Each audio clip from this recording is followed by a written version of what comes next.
good? You good? Okay. Everybody ready? Yeah. All mics, all your mics on? Everybody mics on? Yes, sir.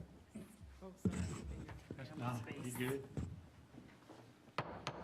I call to order Town of Rolesville Board of Commissioners Workshop Session on March 15th, 2022. If you would all rise and we'll say the Pledge of Allegiance. Pledge allegiance To the flag of the United States of America and to the republic for which it stands, one nation, under God, indivisible, with liberty and justice for all. Thank you, Paul. Okay, we got one item that we're going to do prior to the joint planning board work session, pay study review. This is sort of introduction to the pay study. We do have a hard stop, and I will call adjournment at 5:50, so we'll have a short break before we start the 7 o'clock meeting with the planning board. So just be aware of that, everybody, that this is more like for information kickoff, and we'll be seeing this a little bit later if we still have questions or if we don't get through the whole items that we need to get through by 5:50. So with that, where did Lisa go? Is she, all right, there you go. I didn't see you over there. You want to take over? I do. All right. Floor is all yours. Thank you.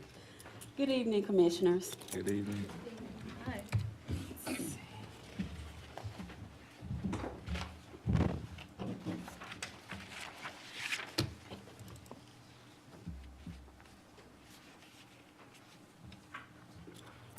Back on March 1st, I introduced you to the acronym RISE, Rolesville Inspiring Stellar Employees. Now, those inspired stellar employees can be current employees or future employees who would like to work for the town of Rolesville. Now, as you know, compensation is a major factor that anyone considers when they are going along their career path, and that compensation can either be in the form of benefits or salary. Now, back in 2019, in order to maintain a competitive advantage when it comes to hiring, motivating, and recruiting staff, the board adopted a pay philosophy. Now, that philosophy expresses the town's desire to provide base salaries that either meet or exceed market. We've done a pretty good job of doing that because we have committed to undergoing pay and classification studies at least every 3 years.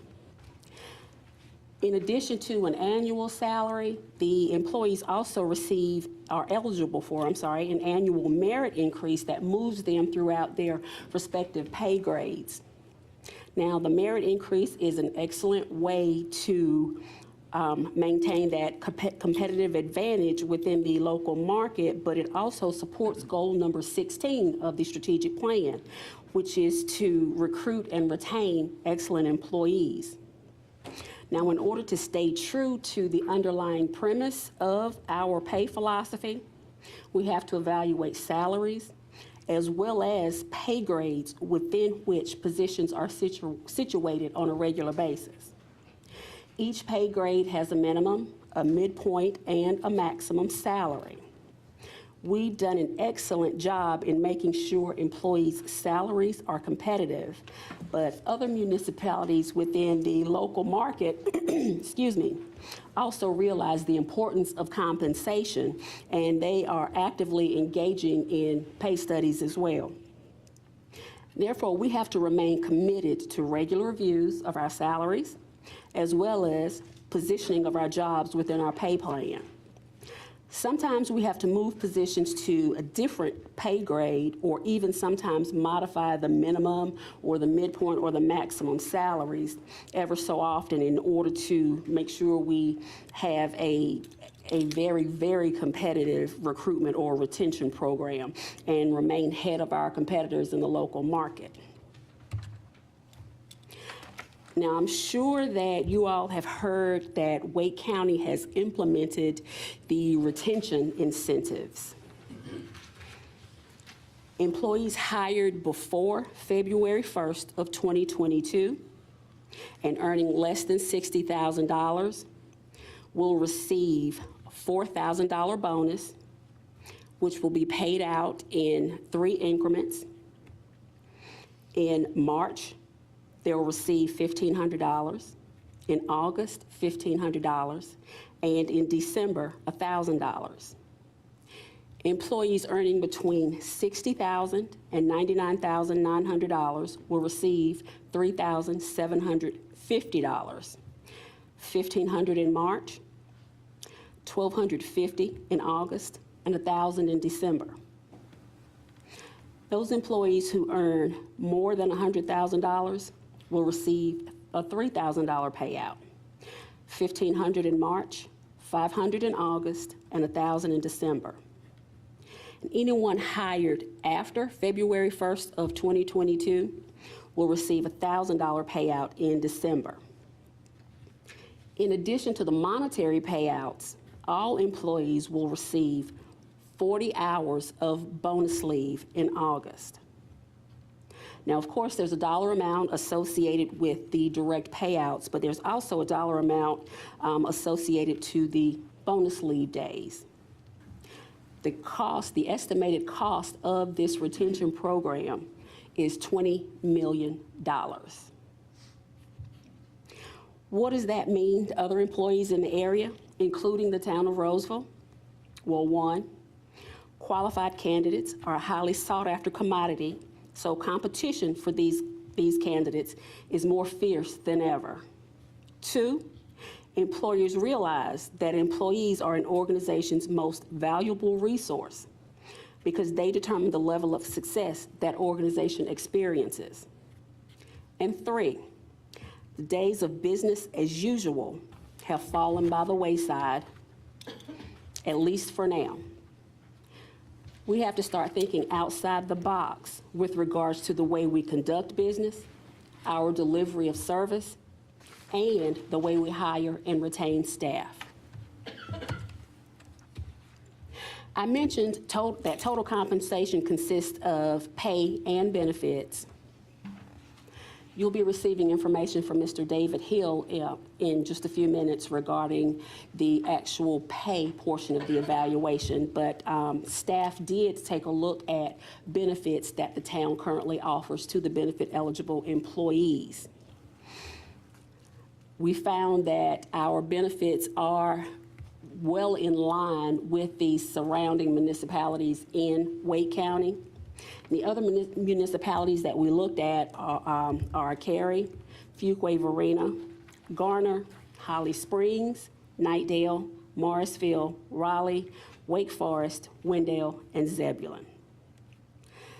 The town of Rolesville offers a very handsome benefit package. And as I said, it pretty much mirrors the benefit package that other municipalities are currently offering. Now, the town of Rolesville pays 100% of employee-only health insurance coverage, and we also pay 100% for $25,000 worth of life insurance for each benefit-eligible employee. We also contribute a percentage of each full-time employee's salary to the retirement accounts. Those retirement accounts are the local government employees retirement system, or ELDRS, and we contribute 11.47% to non-law enforcement employees, 12.04% for law enforcement personnel, and that's for the local government employees retirement system. But we also contribute 5% to the 401k retirement accounts of each benefit-eligible employee.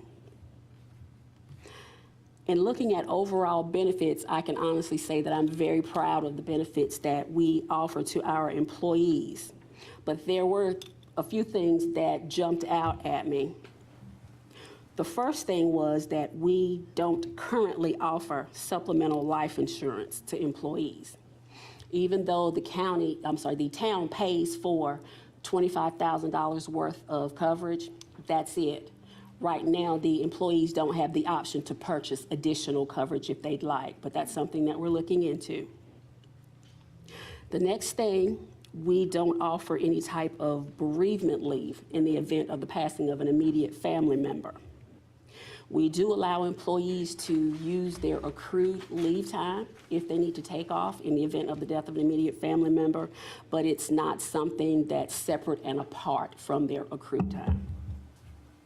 And one other thing that jumped out is that we're the only municipality in Wade County who is not currently offering some type of teleworking option for positions who are able to do that.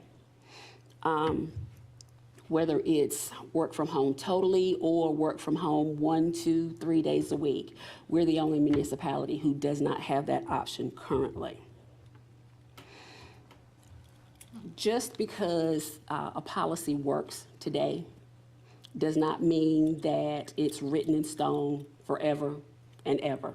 I firmly believe that any type of personnel policy should be a fluid document. We have to change with the times, and I think COVID taught us that lesson. It was a hard lesson, but it was a lesson that I think a lot of employers are taking advantage of when it comes to trying to motivate and retain employees. Not just necessarily something that has to be done out of necessity. And that's why we review our policies and procedures consistently in order to make sure that we remain competitive and that we provide a path to becoming that ultimate employer of choice that we've always talked about. In conclusion, I began this presentation with the acronym RISE, Rolesville Inspiring Stellar Employees, and I'm going to end it the same way, because what we do every day starts and ends with those inspired employees, those dedicated employees. I thank you for the opportunity to serve the employees of the town of Rolesville, and I am highly, highly proud of the staff that we currently have. But if you all have any questions at all about the benefits that we offer, or any policies that you might want to question, I will definitely be happy to field those questions. I do have a question. I have a question. Okay. For the things that we do not have, I know you said you guys are working on it. When do you think that would happen? I'm sorry. Any idea on, for example, the bereavement, the telehealth? How long does it take for something like that to be approved and go into effect? Actually, Kelly and I talked about it, was it week before last, Kelly, that we talked about it? Mm-hmm. And I am in the process of working on, actually I have a teleworking policy that I have to present to Kelly, and a bereavement policy. I have one that I have used in the past. I just have to tweak that for the town of Rolesville. But it will not take very long to craft those policies. So it wouldn't have to wait to a certain time frame for those to go into effect for current employees or future employees, once approved? Correct. All right, thank you. You're welcome. What was the third one? You said it was 3 that we had. Supplemental life. Supplemental life. And I have spoken to a couple of AFLAC representatives, because AFLAC offers life insurance policies. They offer many, many different types of policies. Life insurance, they offer accidental, accident insurance, they offer cancer insurance, just a whole slew of different types of policies. So is Rolesville the only one that doesn't offer supplemental? So the only available amount through the state is the 25? We are not the only.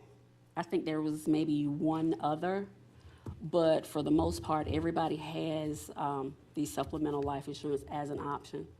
So, but I guess my question is that 25 is the max that the state will offer. You can't get anything else as a group package through? We can, but it'll cost. That's where the supplemental comes in. Yeah. Right, so that's Employee what will we pay. offer at the cost that the So town we- covers. The 25,000 is what the town covers. Right. For the employee. Right. We cover that I got 100%. Okay. It'd be higher. I just didn't know if it was available to them if they. No, what you're saying is even if they want to pay for something more, it's not available. Correct, Right, correct. because there's no supplemental. Yeah. So you mentioned short term. What is that for, 6 months, short term? Short-term disability, it's 3 months, It's only 3 months? yes. And then if they can't come back in 3 months, what happens? Well, that's when we actually get into the whole FMLA thing. Also, there's always a medical leave of absence. It just depends on circumstances. And also, the retirement system offers retirement disability. So if someone is not able to come back at all, they do have the option of the disability retirement, which will pay them a monthly amount until such time that they can retire. Yeah, I was thinking more like a surgery. Most surgeries you can do in 3 months, but some of them takes longer. It would just depend on, how long the employee will be out. So I think Aflac also has this thing, if you can't work. They So, do. I They forgot do. what it's called. It's not, They have the short-term disability as well. I know what it is, replacement pay or something like that. They Yes. call it replacement pay. Yes. So is there no long-term? No, not currently, no. But that is definitely something that we can look into. We also had the option of shared leave, employees sharing leave with another employee who has exhausted all of their accrued leave. Okay, so I would just say to that, that's really important because personally, I know when my husband was diagnosed with cancer, he was out for a year and a half. And his job continued to pay through long-term disability. And the other one that you mentioned, when something runs out, something else picks up, I forget what it was. FMLA Yeah. covers your job. So that's, 3 months is good short-term, but long-term, wow. You did say that each employee has the option of purchasing like a long-term care disability throughout other agencies, correct? Not currently. Not Not currently. currently. That's something we're looking into. Okay. I have a quick question. Thank you, Lisa, for this information. This is You're great. welcome. Funding source for Wake County, do you happen to know where those funds came from? Was that part of ARPA or these? I'm not American sure. Kelly, Rescue do you Funds? know? I'm just curious. They never identified where. It's a lot of money. I'm just curious. It sounds like ARPA funds. And that's but a one-time thing? That's a one-time payment? It this sounds year? like it, yeah. It Yes. sounds like ARPA funds. How does that retain somebody a year or two from now? As of right now, it's one time. The morale booster, morale booster. I had a question also, Lisa, about tuition assistance. How did we align with that with the other municipalities? I think you mentioned that before. It's low in my opinion. Yeah. There are some folks who offer $1,000 reimbursement just like we do, but there are others who offer $2,000, $1,500. I think there was even someone, I think Wake Forest offers $2,500, if I'm not mistaken.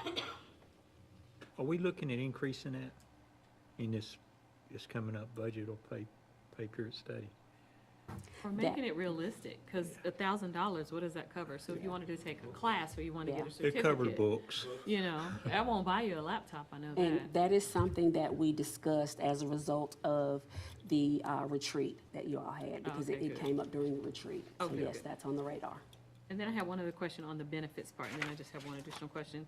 Employee assistance program, does that cover mental health, financial benefits? It does. Okay, It does. that's good, that's good. I've been pushing for people to get their wills done. COVID is a big realization. A lot of folks do not have wills in place. I know it's a morbid thought, but, you know, we're all gonna go one day. So good. I know they help with that. I think that was my, They also help with wellness, things of that nature. What kind of wellness? Physical wellness, mental wellness. that's awesome. That's good, good, good. Thank you. Welcome. As I said, Mr. David Hill was the one who actually did all the hard lifting when it comes to the pay study. So I am going to ask him to come to the podium and share some good information with you. I just have a quick question. What is special separation allowance? I'm sorry, I don't know, no clue. Special separation allowance is a benefit that is only afforded to law enforcement officers. If they have a certain number of years in law enforcement, then they are eligible to retire. But they may not necessarily, well, they are not 62 yet. They haven't reached Social Security age. So if they retire and they are not 62, then they're eligible to receive a monthly amount until they reach age 62.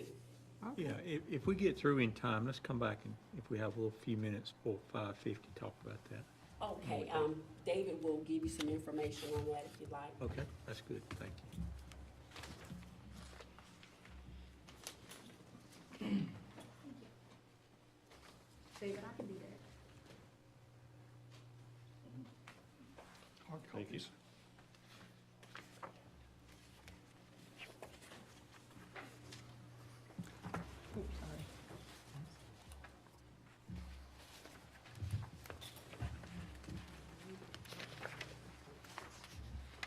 guess we'll share.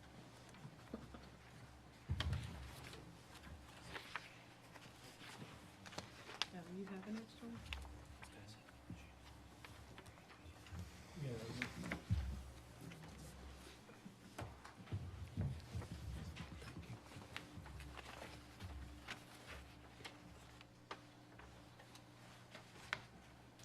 I'm David Hill, Management Analyst with Piedmont Triad Regional Council of Government. That's the Council of Government up in the Greensboro, Winston-Salem area, and the 74 local governments from the Virginia line almost to the South Carolina line. We work obviously across the state, conducting pay classification studies and other HR-related activities. I was here in 2019. We conducted the full comprehensive pay and classification study at that time. And that was a very intensive study. Employees completed a 12-page position questionnaire. We reviewed job descriptions. We wrote job descriptions, updated job descriptions, interviewed employees. We took all of the steps necessary for us to find out everything we could about every job here. And then from there, we then do our market study. So recently, Kelly, Lisa, and Amy contacted me to ask me to come and do this updated market study. So of course, we've got the knowledge of your workforce from having been here in 2019. So we came in, and what you're going to see in this PowerPoint is mostly the processes that we go through, where we collected the data from, what that data looks like, how I interpret and use that data. But the first thing we'll take a look at is a snapshot. Lisa sent me a spreadsheet of the workforce, the complete employee census. And I took that data, and we're going to take a look at some sheets. But first, I have to show you, not that I'm going to talk about bell curves and standard deviation and all those kinds of things, but when I take a look at a mature workforce, this is what I'm looking for. In a mature workforce, any element of that workforce that you can measure, whether that's performance, could be height, weight, whatever, if the sample size is large enough, you should be able to find this standard deviation. You're always going to have a small number on the far left, a small number on the far right. Majority of folks are going to show up there in the middle. If you were measuring employee performance, that middle group would be those people who are meeting expectations, doing everything that you would ask for them to do. My definition of a mature workforce is that you have an average years of employment of between 8 and 10. And the next slide we'll take a look at what that data looks like for you. But in a mature workforce, you should be able to find about 2/3 of your employees in the middle 1/3 of that standard deviation. The first thing we'll take a look at is how long have employees been working for you. As you can see from this graph, you have an average years of service of 4.9 years. Now, when we were here last, your average years of employment were 3.6 years.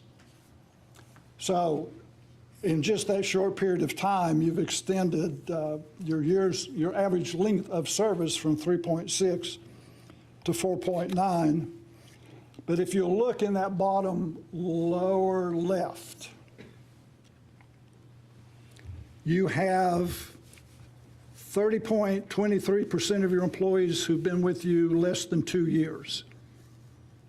When we were here last time, you had 41.7% who had been with you less than 2 years. And if you look at that 5-year group, you can see that you've got almost a 20% improvement in that. When we were here last time, 80% of your employees were with you less than 5 years. That's now only 60% of your employees. So that shows up in that 4.9 average years of service. You're now keeping employees a little longer than you had before. When you look at that bar graph, and first I have to apologize, and I should have done that earlier. I don't have a technical ability to recreate bell curves. My bell curves look like St. Louis arches. So when you look at that St. Louis arch, I'm trying to recreate the bell curve to give you that image. So if you were looking at standard deviation, you have an immature workforce. You do not have a mature workforce, my definition, 8 to 10 years. So I would expect to see the higher bars on the left side. But because you've extended that years of service since I was last here, you begin to see more bars to the right side. Those black bars that you see there are the first 4 bars of this same chart in 2019. So this is just an overlay of this same chart, 2019 to today. So just speaking briefly of this, you can see that in 2018, you had 9 employees who were working for you who came to work in 2018. 6 of those employees are still with you today.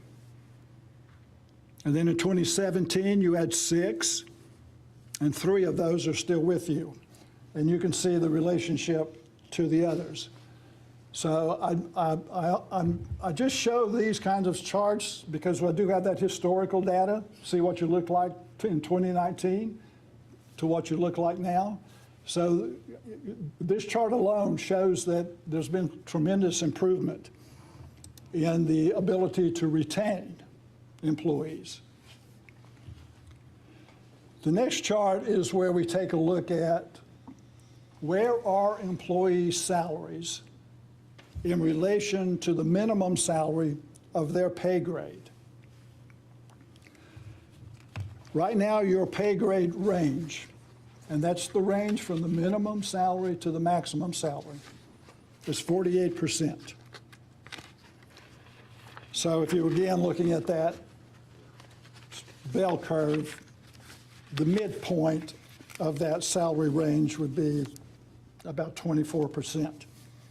Your average salary of your average employee is 21.8% above your minimum. Now, when we were here last time, again, in that bottom left, you currently have 7, almost 8% of your employees whose salaries are less than 2% above minimum. And most of those, all of those, as you can see, are those 3 employees at the time of this chart whose salaries were at minimum. Those are relatively brand new employees, had not been here long enough for their salaries to advance beyond minimum. In 2019, there was 8.6. So a little bit of movement there. But again, looking at the less than 5. So in the first chart, we looked at those less than 5 years. This is looking at those employees who have salaries that are less than 5% above minimum. That's still that same group in that less than 2, but that's half of what it was in 2019. So in 2019, you had 14% of your employees who had salaries less than 5%. Now, that chart alone tells me a couple of things. It tells me that you've been advancing employee salaries. But it also cautions me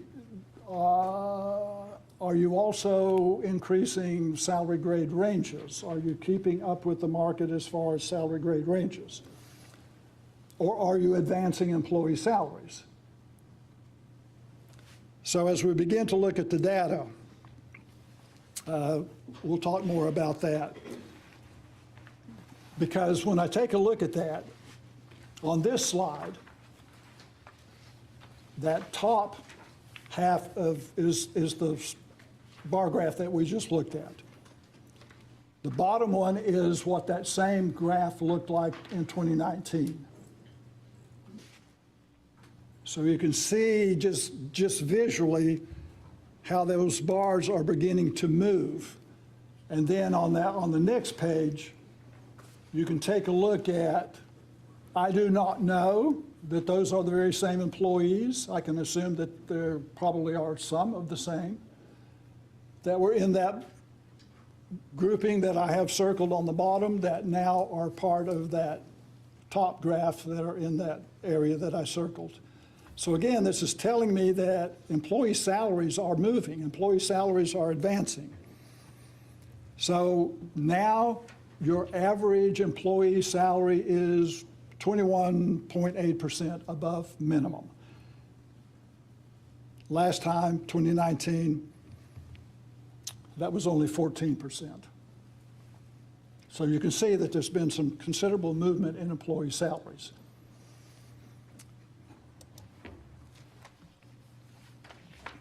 I'll talk a little bit about salary compression. Salary compression happens a lot. There are lots of models, there are lots of formulas, there are lots of things that any local government can do to address salary compression. You have a relatively young workforce. Relatively young workforces lend themselves to salary compression because employees either don't stay long enough to advance, or you've got a lot of turnover and you're always bringing in new employees whose salaries are at or nearly the same as employees who are currently here. You do not have a significant enough salary compression issue. You should always be concerned about salary compression, but your level of salary compression is not to the level of concern. But salary compression will happen.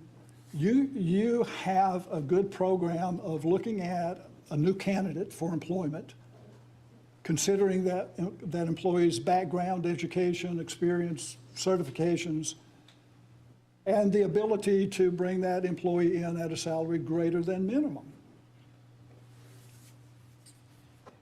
And that's good to have. That's a good recruitment policy. But that alone, in a small workforce, you could bring somebody into a work group that has 2 or more employees, and you potentially could have a new employee earning the same as or nearly the same as somebody who's been with you.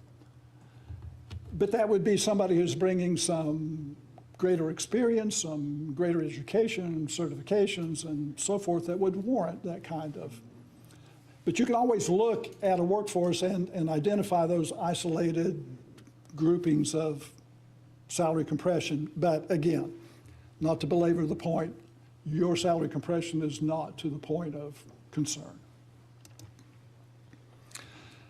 What we're going to look at now is the market. And all of you know, if you travel any of the major highways, on the back of any and every tractor trailer rig, every billboard, drive up and down any main street, every business has a sign in the window, everybody needs somebody.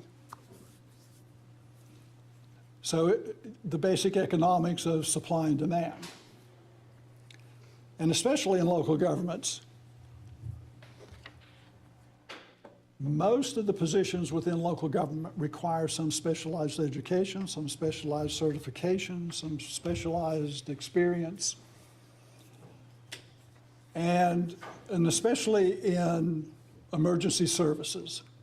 Emergency services being law enforcement, fire, and for county governments, paramedics, even to include social workers, public health nurses. The demand for local government services is not declining. The services for local governments continues to either be steady, but more likely increasing. The supply of eligible, qualified, interested candidates to fill the positions that you have continues to decrease. So you have this basic, again, economics of supply and demand, where you are now competing against every other local government in this geographic area for candidates for every position. So what we'll take a look at, in the next slide, you can see those local governments that we collected data from. And when I begin a study like this, I go to Google Maps, I pull up the location, and I try to determine who are those other local governments within a 30-mile, a 45-mile, an hour's drive perhaps, because those are the places that are your direct competitors. In any workforce, in any local government workforce, greater than 90% of your employees will not move, will not relocate to another part of the state to go to work for another local government. Now, family circumstances may dictate that they move to Wilmington or to Asheville or some other place, but that was an issue outside of them looking for work in another part of the state. Managers, some department directors, some technical kinds of employees, those are the ones who typically will move to another part of the state.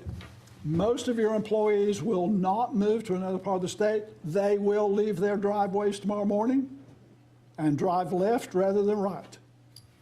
If they can drive 30 minutes that way, just as easily as 30 minutes that way, that's your competitors. That's most of those people up there. So, I collect data from all of these places. We're going to take a look at 2 of them. Every one of your positions has a worksheet that looks just like this.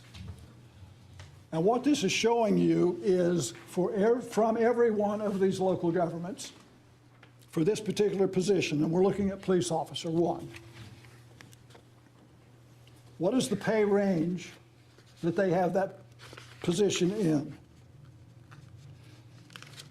So what you're seeing there is the minimum salary for every one of those. You're looking at the midpoint or the market value. You're looking at the maximum salary that they have for that range. And then that next column, you're actually seeing what's the average salary for each of those officers in that particular classification. Now let me go back to talk about market just in a moment. You heard what Wake County was doing. Chapel Hill recently, and their data that you see on this chart is data that actually goes into effect on April 4th, at the beginning of their first April pay period. They raised the entry-level salary for a police officer 1 to $50,000. So the market is a moving target. And because it's a moving target, you can see to the right of the top left corner where I have highlighted the title of police officer. Next to that is a column that I have titled 3%. That is a very conservative estimate of what all of these numbers that you're looking at from these other local governments, that's a very conservative percentage increase of what those numbers will look like on or about July 1st.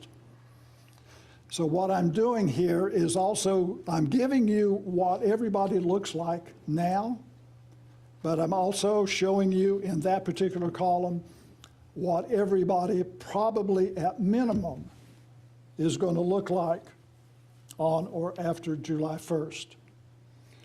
So I collect all of this data and I take a look at, and there's some other columns there, and those are just the title CR That's comp ratio, that's just showing me where the salaries are in relation to the midpoint. And then I'll also take a look at the range that everybody has. And those are just some measurements that I use. But more importantly, down at the bottom, and I know there's a lot of data on here, but for lack of a better descriptive term, I called all of those local governments at the top the small cities. And then I put Durham and Raleigh together. I did that thinking that maybe the weight of their data may be too heavy for the group. It actually didn't turn out that way. But when you're looking down at the bottom data, I've separated all of that data, and I'm showing you the average and the median for each of those groups to include the counties. And then I'm showing you the average and the median for the entire group. So right now, your classification of police officer 1 is in your current grade 10. And if you look at that data, the recommendation would be, if you're looking at the current data, to move that position to grade 11. So you can see where grade 11 would move you to a minimum of 45,724. And you can see how that compares to those salaries that I have highlighted.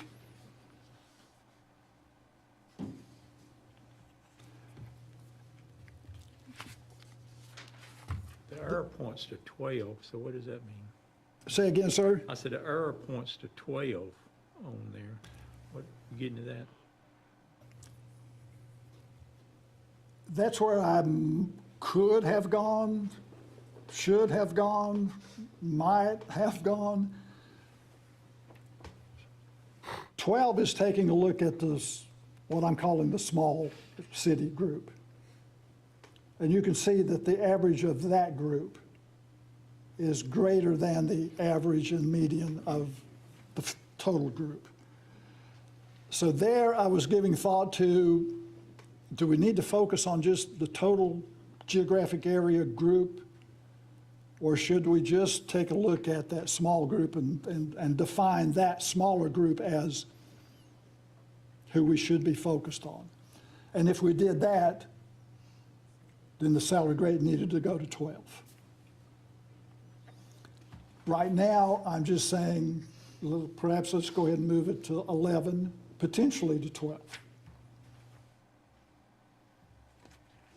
In the next one, we'll take a look at the maintenance worker. And again, looking at the same kind of data that you see in the one for police officer. What I'm measuring in all of these is where is that salary grade range measured from the minimum salary. And the minimum salary is important because when you advertise, that's that beginning salary, or a beginning salary of perhaps a range of 5 or 10% that you would advertise. And then I focus on what is the average salary. What is the average salary of police officer 1s? What's the average salary of, in this case, maintenance worker? How does that compare? And if we go back to police officer, you can see that depending on which group you're measuring that minimum, but if we just look down at the bottom, you're about 2.3% below. But if you look over on the far right side, you can see measuring the average salary to average salary, you're 4.8% below. So the position is pretty close. Actual salaries, you're now getting up in that 5% different range. And then again, as we look at the maintenance worker, the position itself is relatively close. But again, if you look over on the far right side, the average salary of your maintenance workers compared to those, you're about 6% below. won't spend a whole lot of time about these unless you have questions about these. Every one of your positions has a worksheet, just like this. And in the next page, or in the next slide, I then took a look at every one of your positions. I took a look at those percentage differences. And if you compare all of those salary grade ranges to yours, on average, you're 11.3% below market. And if you compare the average salary for all of those positions against your average salary, you're 8.4% below market.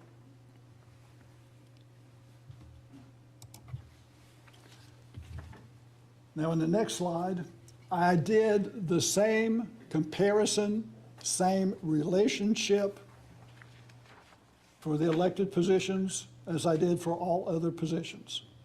So what you see in this slide is each of your elected positions compared to that same group. And down at the bottom, my recommendation there, of course, your positions are not in salary grades, so my recommendation there is that you should have salaries that would be equivalent to the average.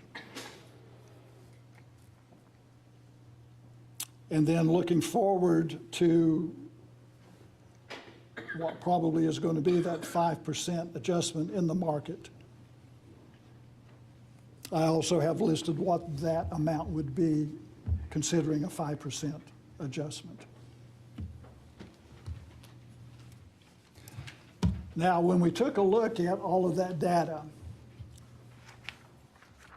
you did have some positions that were relatively close to the market. You had some positions that were, there was some separation. So we took a look at a number of different implementation options. What kinds of options could we put forward to address the market rates, and what grades should the positions be in? I think Lisa handed out a little earlier what your current pay plan looks like, and that's a listing of all of your positions and what pay grade they're assigned to. Attached to that is the proposed, what each of the positions would look like if we just went with the information that we've collected. So there's a number of different implementation options that we took a look at, and those were those were designed to address or not to prevent or add to any sign of salary compression. So the models that we took a look at were designed to not create any kind of salary compression. For the most part, just keep everybody's relative position to one another like it is now. I think the most expensive one of those options was about $213,000. And there were differing amounts depending on the different option. So I think Kelly, Lisa, and Amy will provide more detailed information about that as you get further into your budget discussions. I didn't come prepared tonight to talk about those, but certainly we'll answer any questions that you might have. So we can talk about separation allowance after we answer any questions that you have about this particular market study. Yeah, forward any questions real quick, because we'll be talking about this a little bit more later on, and I know we got the planning board work session coming up. Real quick about the other thing then. Special separation allowance has been around for a very long time. It applies only to sworn law enforcement officers in state and local governments in North Carolina. July 1st, 2019, the state changed or modified some of the information or the administration of the special separation allowance.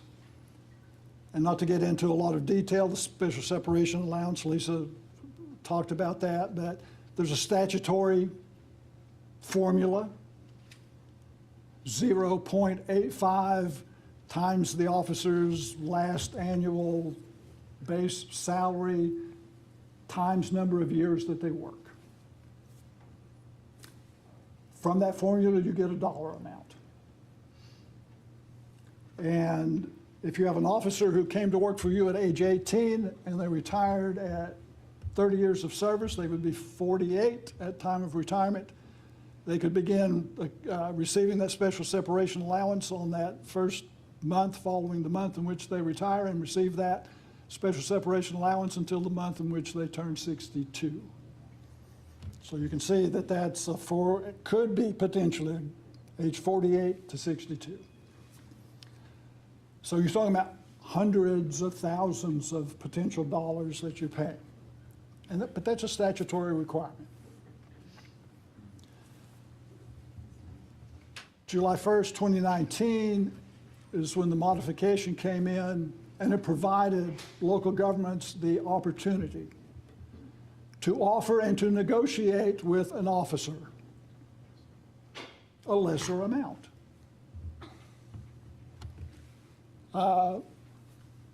That went into effect in 2019. I did some presentations about that before it went into effect. And I can tell you that since then, after we got past 2019, I've never spoken to anybody else ever about the special separation allowance.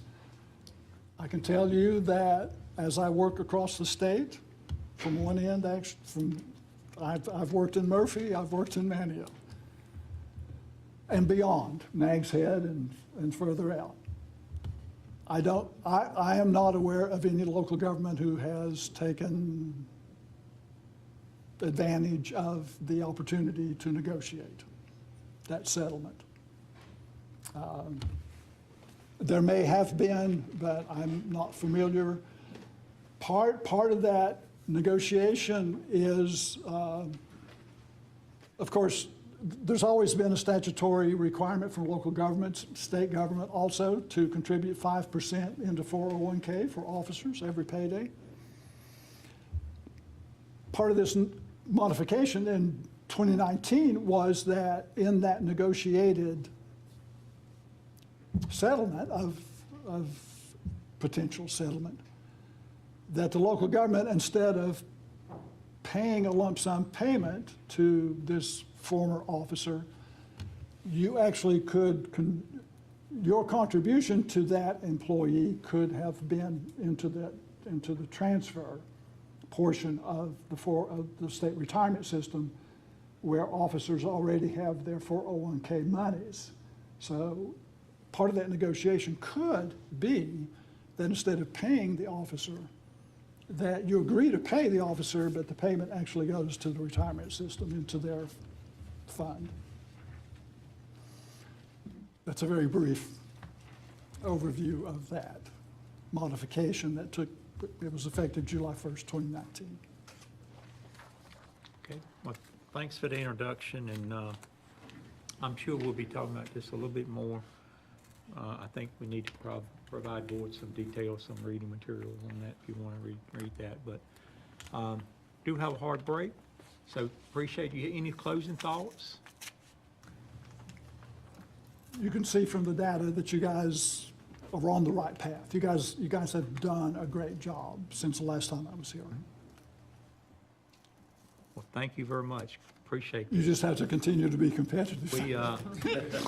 We really do want to take care of our employees. We live in a very competitive environment here in Wake County, and we want to make sure we keep and retain our good employees that we have. So appreciate that. Thank you, Lisa, for pulling this together, and appreciate that. Any final thoughts from the board? Not, we'll adjourn real quick and get ready for the next one. Thank you, David. Appreciate it. Thanks. Good seeing you again. Okay, well, we'll adjourn and start back. Let's start back at 7:10. We'll take a 10-minute break if it's okay, you guys. We'll start back at 7:10.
Meeting to order. This is a town board work session planning with the planning board. Appreciate planning board turning out tonight.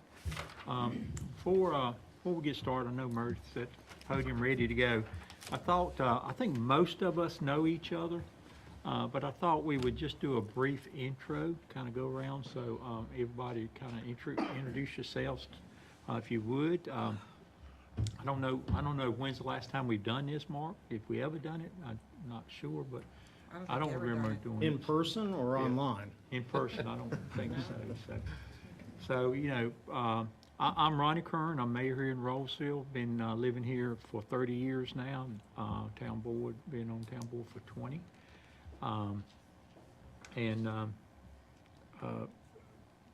Been serving, I guess, the community in many ways, but I know when I moved here, it was around 1,200 people maybe, and now it's 10,000. So big changes, and I guess it's going to be even some more changes. And we'll go this way. Good time. Thanks. Hey, everyone. I think I know most of y'all. Sheila Sutton. I've been in Roseville, almost 18 years. I can't believe I'm saying that. We are a military family previously, so that's why I say that. I've been on the board. I think this is my 7th year, my 2nd term, so happy to be here. I think you guys are phenomenal, and I'm glad we're getting to partner together tonight, so glad to see y'all. You said 18 years? That's pretty impressive. Hi, everybody. I'm Dan Austin. Been here, my wife and I, for about 8 years now. We're both veterans, United States Army. Ooh. Thank you. We've been working inside the community and involvement inside the Chamber of Commerce and also Rotary for the last 2 years. So this is an addition. But I think this is my first time actually meeting everybody here. So Good to meet you as well. Kelvin Arnold, town manager, coming on 4 years here as manager.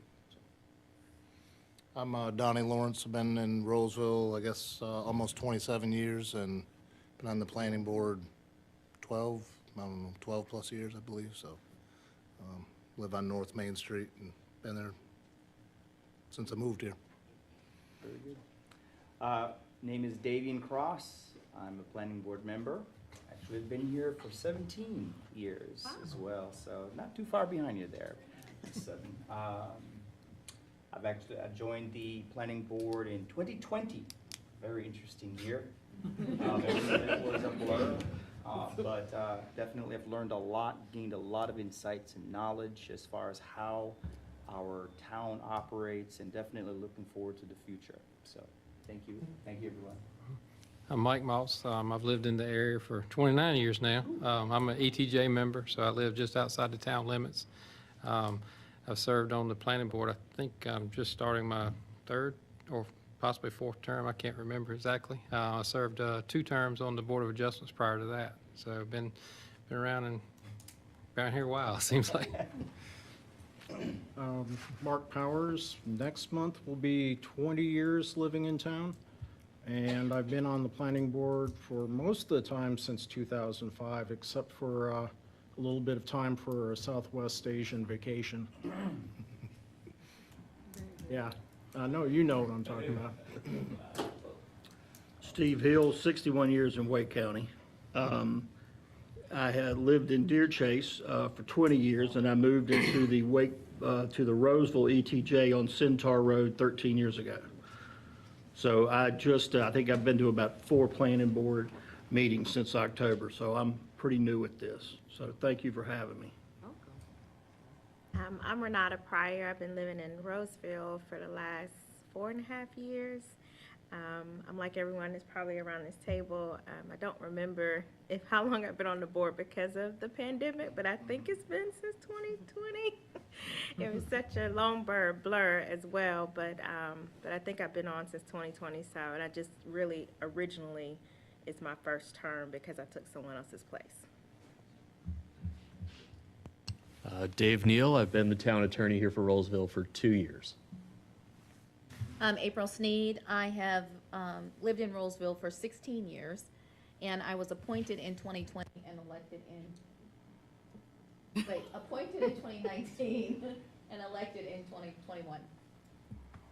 Hi, Paul Vilga, Mayor Pro Tem. I've lived here for 10 years. This is going into my 5th year. And started with coaching anything and everything. Went up to the 4th of July and running that. And was like, hey, why not? We'll just run for town commissioner too. So that's my story. So we saved the best for last. Michelle Medley, been here 15 years, and this is my 7th year as a board member. And I'm just so happy to have us all connecting in one room tonight. Trust me, I'm very happy about that. So, Thank you. And Michelle, she serves as the liaison to you guys, so you probably know her much better than you know the rest of us, but welcome. Before I turn over to Meredith, Mark, you got anything you want to say, or this is your meeting too, so. I have a question. Is Jim coming tonight? Do not know, haven't heard anything from him. I have not heard anything from Jim. Okay. Well, very good. Thank you. All, the floor is yours, Meredith. Awesome. May I participate in the introduction part too? That seemed like a lot of fun. Very cool. I'm Meredith Gruber, been the planning director here for 8 months, and I have lived in the area since 1996. I wish I lived in Rolesville, and I may move there after we get the 3 teenagers out of the house. So stay tuned. Good evening, Mayor, Commissioners, Planning Board. Pleased to be your facilitator for the joint work session. We have a good list of topics for you, starting with everyone's favorite, the transitional period from the Unified Development Ordinance to the Land Development Ordinance. I know most of you participated in the process of making the transition, or creating the Land Development Ordinance, and I appreciate all of that work. I have just been entrenched in trying to learn both of them, and I will tell you up front, I don't know everything in both of them. It takes, I believe it takes a good 2 years to really learn an ordinance. So most of you are ahead of me, so I may ask you for help. So with the UDO and the LDO, it can be complicated with all of the development applications, with some following certain processes and others following the new one. And on the next 2 slides, you will see our list of rezoning cases or map amendments. And items that are under the Unified Development Ordinance or UDO are in hot pink. And you can see we have quite a few rezoning cases. I think it's 1, 2, 3, 4, 5, and I have 4 on the next slide. So we have 9 rezoning cases going on right now. Map Amendment 2202 Elizabeth Springs, you'll see at your May meeting, and that is still under the UDO because this is a follow-through item from a previous special use permit and removal from the watershed area, so that is under the UDO. And none of our other rezoning cases are under the UDO, so we've made it through that. Some of the ones I have presented to you in my short time here have been under the UDO. So we have a lot of new rezoning cases that are under the LDO, so that is a good thing in my book. We have 1 special use permit case in the pipeline right now. That is the one that was at the planning board, and we probably shouldn't talk about it too much. And that is under the UDO, and you will see that at your April meeting in 2 weeks. And that is an amendment to their special use permit. We have 4 preliminary plats that will be coming to you in June and July, and those are under the Unified Development Ordinance based on when their applications were first submitted. That's, again, the Pulte subdivision on Waite Avenue, Rolesville Crossing on Rolesville Road, the Walbrook one, and then the Preserve at Moody Farm, which was a fairly recent rezoning case. We have 4 site plans under review right now. 3 of them are under the Unified Development Ordinance, and you will see one of them in April, and the other 2 likely in the July timeframe. So the Walbrook Townhomes, again, came in under the Unified Development Ordinance and will still be there. And then 2 Preserve at Jones Dairy projects are the townhome site plans that those were conditions of their special use permit before, that the townhome piece has to come back again in front of the board. In the Public Works Facility, it's a site plan and review, and because that site plan was regular, under a regular zoning district and not a conditional zoning district, it can be administratively approved, so you will not see that plan. The TRC and the Planning Department will approve that one. Let me go back for a minute. Any questions about transitioning from the UDO to the LDO? Not a question about that, but nothing on the point yet and nothing on Carlton Point, Carlton Point. the townhome? The townhomes. And it's called They- something else. Carlton Point Towns, Oh, it is, okay. that one, the one ABC store. That one's been under construction. That's funny you ask.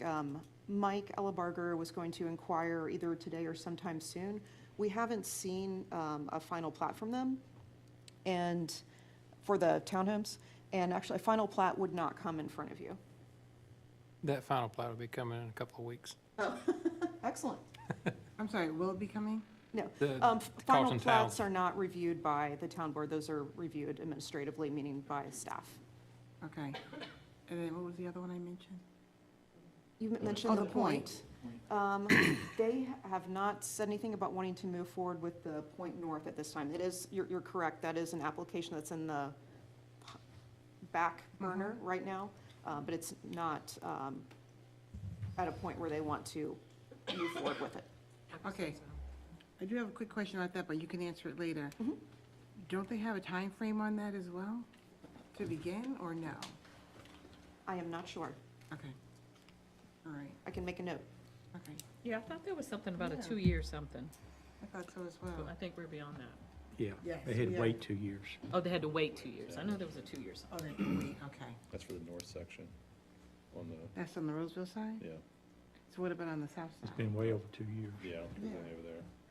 All right, so I guess we can talk about it tomorrow.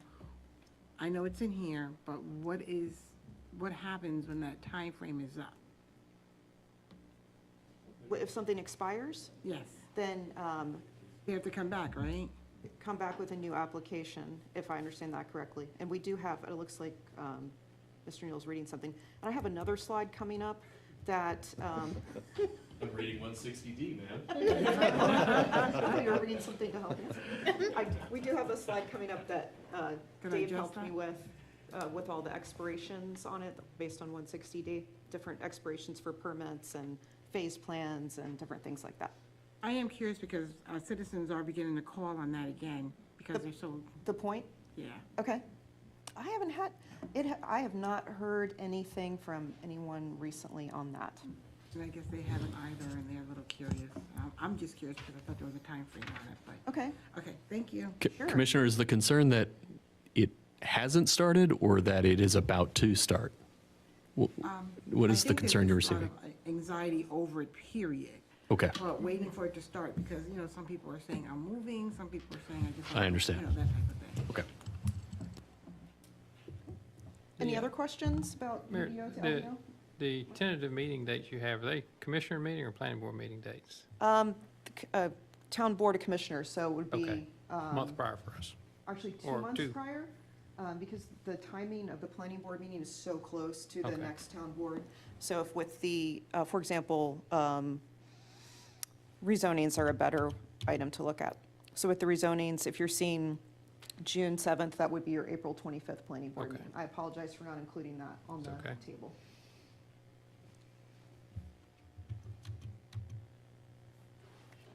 Ready for the next one? Yep. Okay. Next, we have a list of priority LDO amendments. Could also call this LDO amendment discussion. Just some items we'd like to bring to your attention and some things I've heard questions and feedback on recently. First, traffic impact analysis threshold. I've heard a lot of I've gotten a lot of questions and comments from both the planning board and the town board on TIAs and what triggers them and why aren't they triggered for certain things and for others. So right now, our land development ordinance states that a traffic impact analysis is required for rezonings, special use permits, site plans, preliminary plats, those items that exceed these thresholds, and those thresholds are 100 or more vehicle trips during peak hours or 1,000 daily trips. And so what is that? I do better with a number of units or square footage. 1,000 vehicle trips in a 24-hour period is pretty close to 100 residential units, and it's also fairly close to 25,000 square feet of commercial development. It would be more office development because commercial triggers more trips than office. Office might be 3 times more, like 75,000 square feet of office space.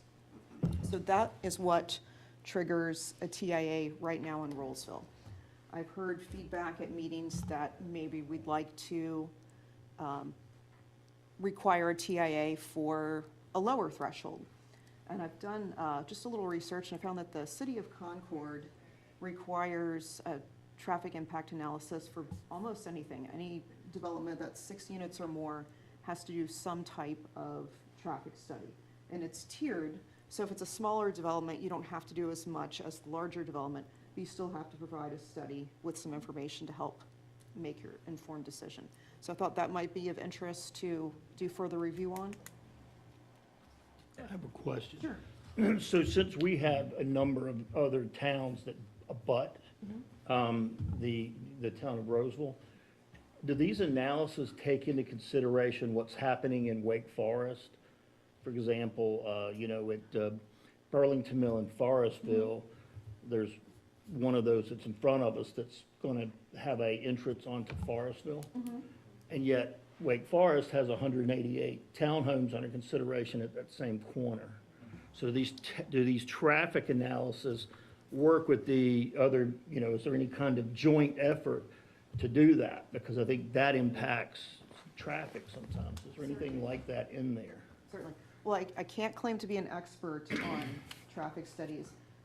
From the experience I have had with them, typically you look at a certain radius, and it doesn't matter if it's Rolesville or Wake Forest. So if we're on the edge of Rolesville right next to Wake Forest, you're still going to look at the intersections and what's going on in that particular sphere of influence.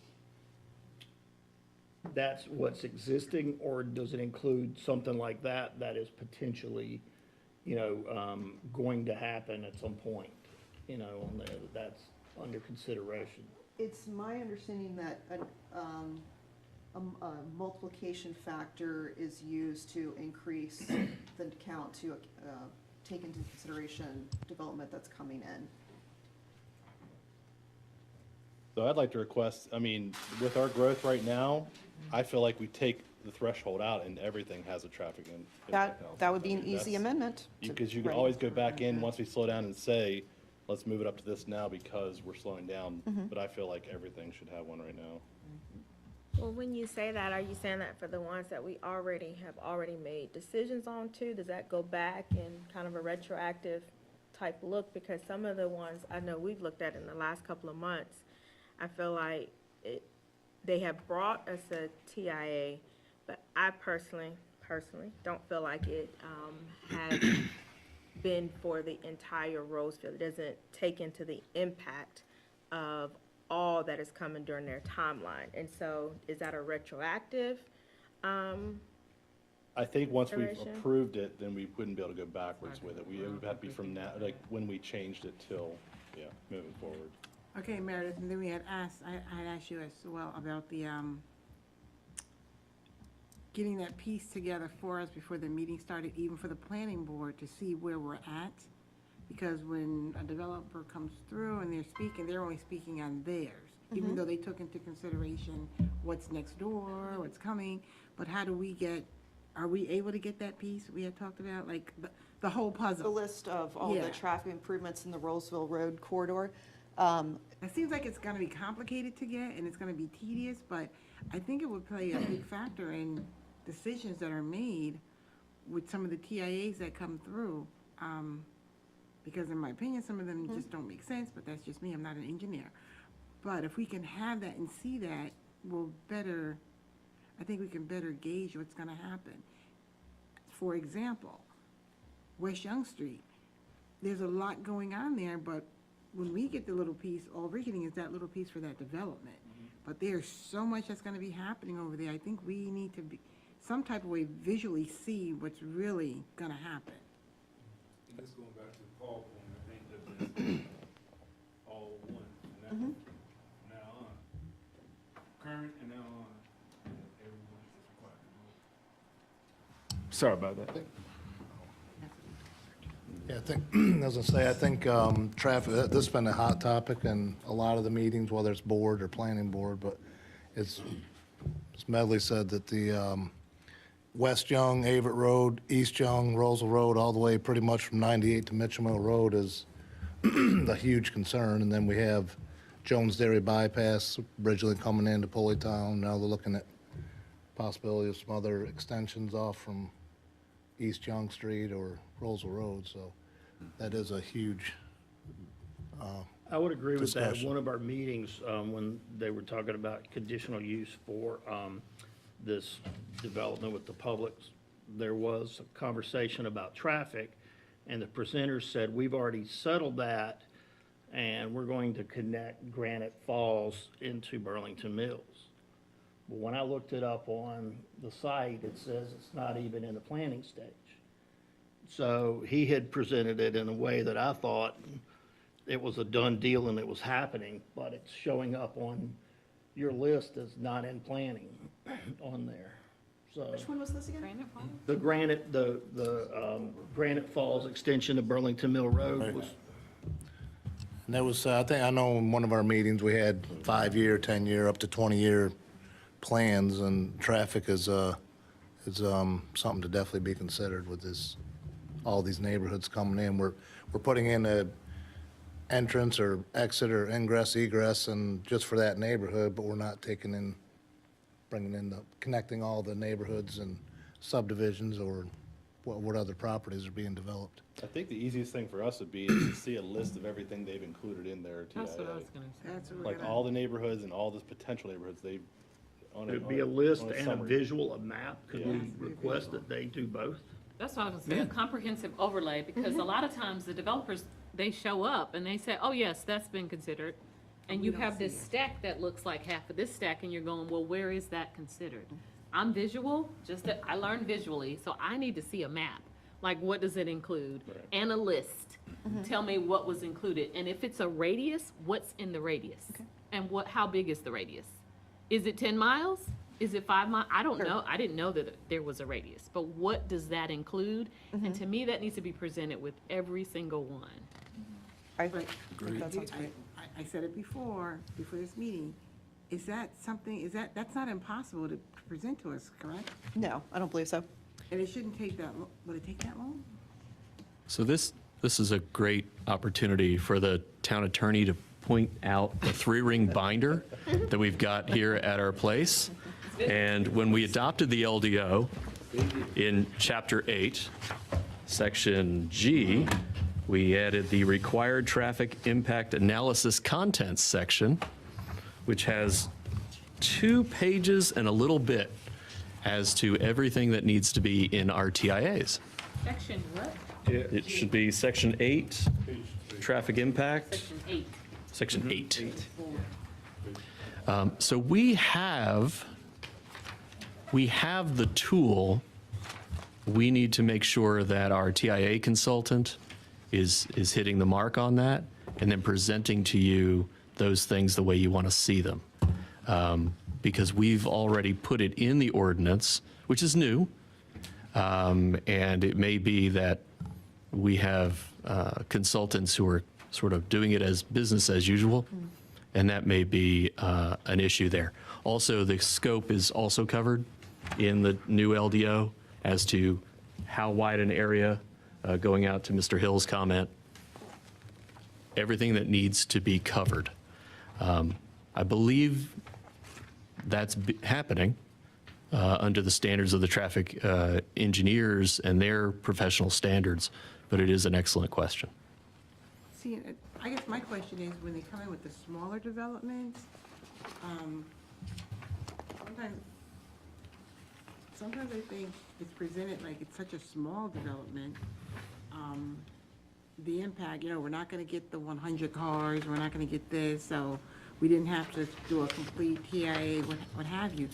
Those small ones add up, And then when you hear the numbers that are presented, especially on Roseville Road, which again, I'm no expert, but they sound ridiculous to me, doesn't matter, they add up eventually. So then when you get the bigger developers coming in and they do their thing, and we're not getting any solid numbers from the TIA from the smaller developments, at the end of the day, in 5, 10, 15 years, sooner, I think we're gonna have a big problem on our hands. And I think the citizens are extremely concerned about that.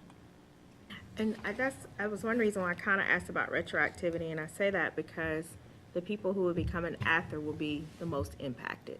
So now they're having to put up a little bit more money, let's just be honest, and the people who've already been through it are not going to be affected by what we're making a decision on now. And the ones that have been before have made the impact for us to be here tonight to even bring this issue up.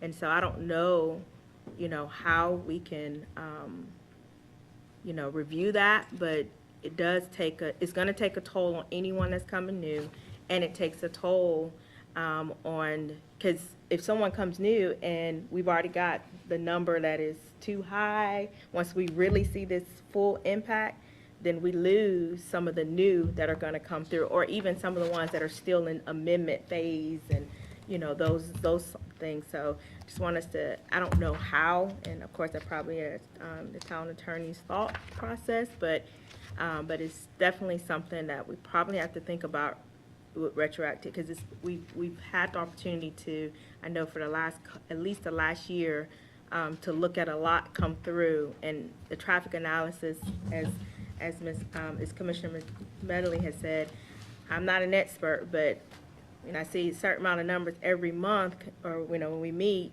and it's it's right under that threshold at 88, or right on that threshold at 90. And by the time you've seen 10, that number is really an extreme number. And it definitely impacts our community and how we look at those. So I would love to know if we can at least consider retroactivity, if we can consider it. If done correctly, every one of the TIAs we receive is something of a retroactive document. The engineer is charged with accounting for everything that has been previously approved, plus accounting for a growth rate based upon either the comp plan or the zoning. That's the standard for a TIA. But it's a profession. And so there is some room for judgment in that call. But they do all account for a retroactive circumstance in that way. How they then weigh what they have learned in their information gathering is a matter of professional judgment. So that's probably where we may be seeing a disconnect. So it all went in at the front end, but then how do you weigh it in terms of what its impact will be? And that may be the issue. Before I mute myself, take a look at section 8E for something that I think may be another issue that hasn't been discussed, and that is once the development has determined what its traffic impacts will be, what is then required of the development? What is required after you determine what your situation is? Currently, our standard allows the development to create the level of service on the streets to fall to not below level D. And then that's okay. So if it is currently a level B street, it can fall to a level D street, and that meets our subdivision standard. It could be a level F intersection, and so long as it doesn't get more than 5% worse, that's okay. How do you judge that? It's a professional standard. I just do lawyer. I'm pretending I'm a traffic engineer right now. I understand. But Is that over time, It's though? special math. Right. Yeah, right. no, it's the total impact to build out of the TIA, or sometimes our TIAs are phased, like the Walbrook presentation was. But that's an area where the board and the planning board may want to look. That is, okay, traffic engineer, you have determined what the impacts are, but is that good enough? Yeah, I think one of the things to consider, and I think somebody mentioned it a few minutes ago. I've seen traffic impact studies, 147 pages, I believe was the longest one I've seen. Yes, we did. And really, the contents is one thing, but when it's diluted into the stew, it's hard for a average person like me or the commissioners to understand that. So I almost think we also need, and maybe our engineer do it, or maybe planning department do it, interpretation to our level of what we're seeing out in the impact study. You don't have to dig up on page 69 to find out that it's an elf on some street. In other words, it's sort of like an executive summary of this is what it means, is what we're seeing. Because, really, those impact studies in raw form that we receive are very technical and not very visual. I mean, somebody mentioned, visual. They're not very visual either. They got some more diagrams in there, but overall, they're not very visual. So I think impact study is one, but maybe interpretation somehow to make it, Like summarize a little bit? yeah.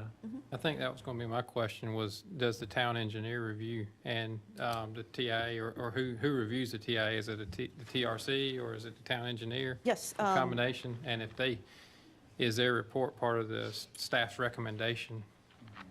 Yes, it is. All of that, yes. But from listening to everyone, I especially like what Commissioner Sutton said about having a graphic that explains what was taken into consideration.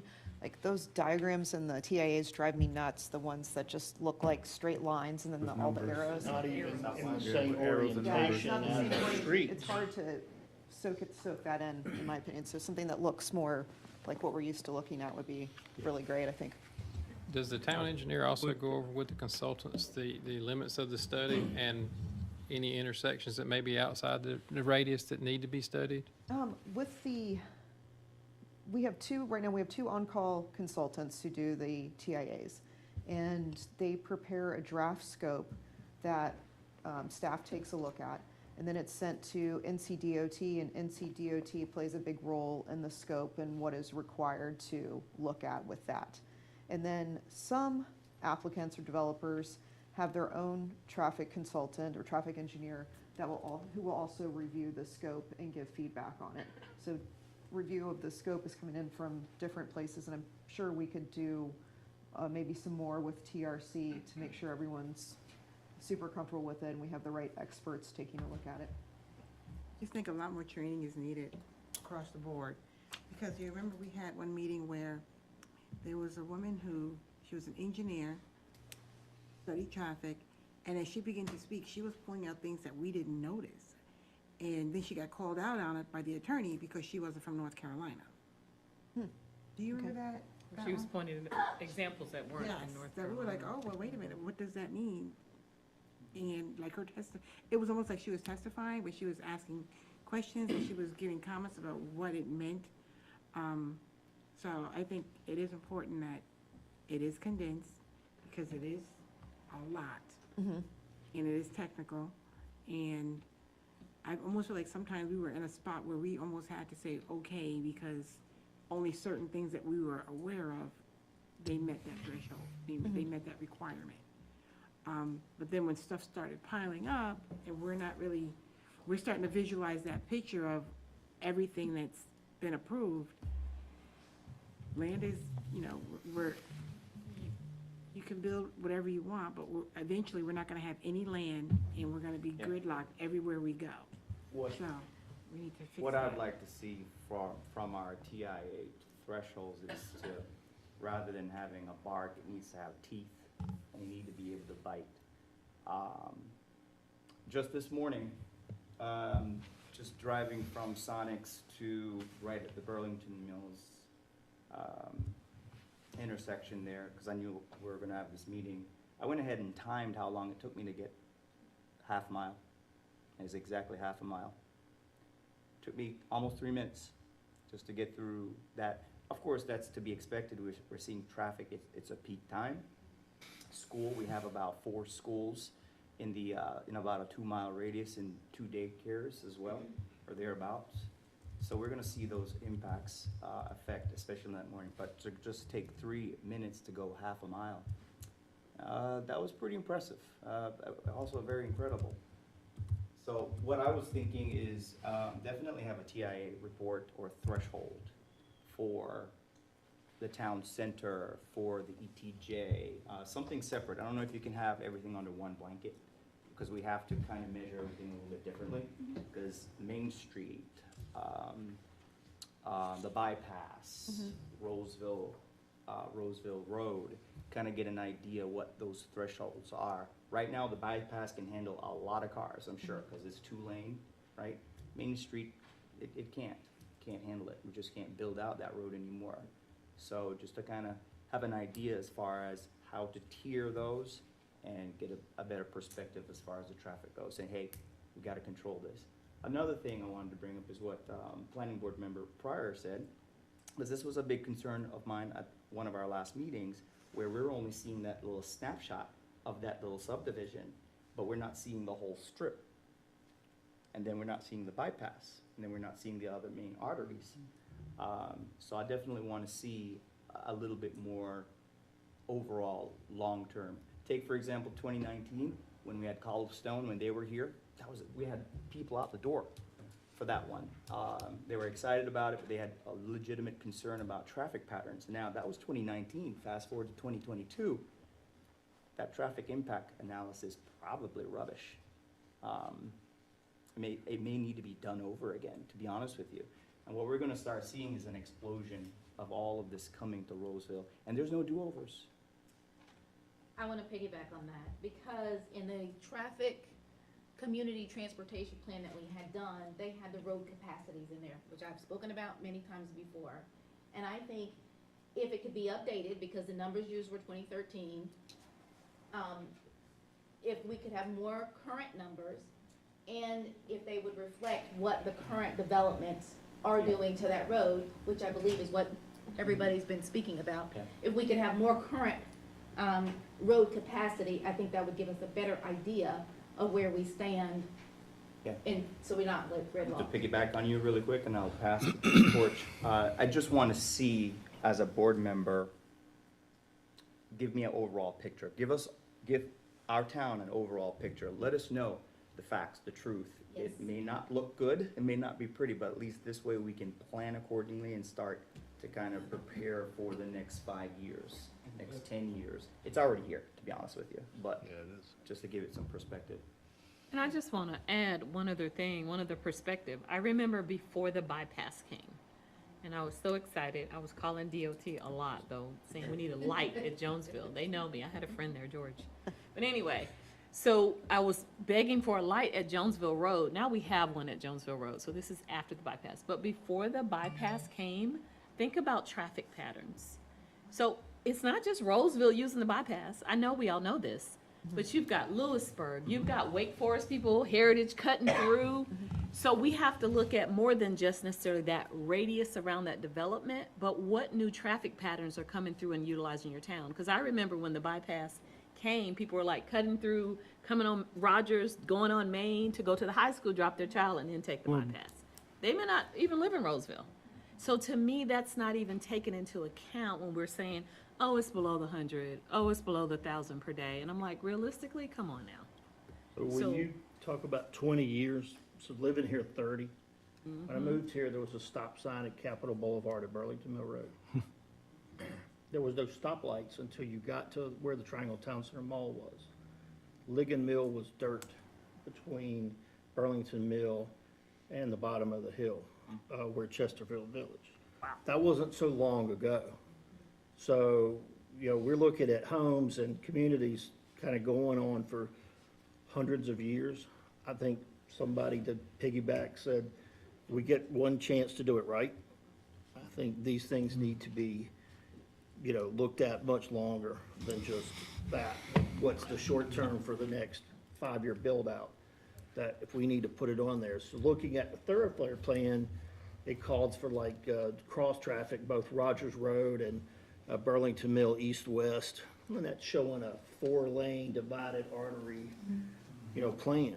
Well, right now, the section between Roseville and Burlington Mill is not that heavily used. There's not as many developments on there, but I think it will change. And What I think two we need roads to did you make sure. just name? Roseville and Burlington. Okay. So I think that's important to see the overlay, because they're coming on faster than anybody's ever seen this. My first exposure to Roseville was about 1978. I dated a girl at Lewisburg College. She came from Raleigh, and Roseville was known for the traffic. They had a speed trap. That's what the reputation was. The policeman hung out at what is now Expert Auto, and then the other side, getting anybody that came through on the highway. That's not true anymore. It's not true anymore, but that was the reputation years ago. Now they. I'm just saying, wink, that's not true. We know that anymore. But things I come heard on it. pretty fast, more than you think, on this. Can I just say something? You said Burlington and where? Roseville? Okay, so another concern, somebody mentioned Wake Forest, what they're doing and their, what their traffic impact looks like. And then there's a development coming that's gonna be on that side, on the Wake Forest side. And there's still Roseville citizens. We really need to know, because that's a huge development. And, we need to know what's going on the Wake Forest side, because we're gonna be butting right up against that with that particular development. Sure. Well, based on everything I've been hearing, I'm going to take it that this is a priority, LDO amendment. And we are going to hit traffic once again on tonight's agenda, so if we could move forward, that would be great. This is traffic related also. Connectivity is something I've heard comments, questions, and concerns about over the past few months. When the Broughton Townhome case was in front of you all, neighborhood connectivity was an issue there. And right now, our land development ordinance is somewhat ambiguous on what it says about connectivity. Connectivity is mentioned in 3 places. It's mentioned with greenways. It's mentioned in the Special Highway Overlay District about connecting service roads. And it's mentioned in subdivision standards. It's section 9.2.5. And it just says streets shall be interconnected and connect with adjacent streets external to the subdivision to provide multiple routes for pedestrian and vehicle trips. So what does multiple routes mean? More than one? I'm not sure. And you could argue that if I have a pedestrian route and a vehicular route, that's enough? I don't know. I believe we need to be more clear on what we're looking for connectivity. Does it say the same thing in all sections? You said it's in 3 different sections. It's in 3 places in the LDO, and the greenway, in open space, it talks about greenways must be connected, which is fabulous. It's more clear on the greenways. It just says greenways have to be connected even if a connection is not shown on our greenway master plan or some other adopted town plan. That's clear. Yeah, I think it may be ambiguous, the max, is it 2, is it 20? Mm-hmm. But to me, it's clear on the min. Mm-hmm. And the min is what's in our transportation plan. It shows our connector streets. Okay. Right? That should be the min. Okay. And then the stub outs should be a min. I mean, if a future planner said a stub out should go here, then you make the other side up.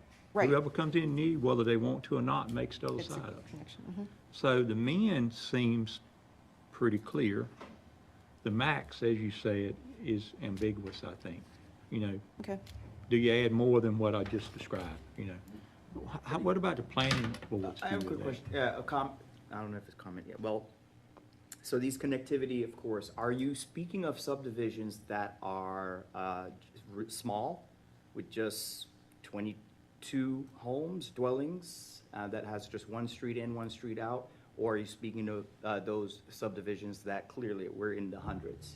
Speaking of anything, and Okay. some municipalities do differentiate between a smaller subdivision and a larger one. Right. Often, there's a connectivity index. If you have over a certain number of homes, you have to have a certain number of connections to offset that number of Okay. homes. I've seen it done like that. Okay, that's why I was just trying to provide some insights as far as how to measure that.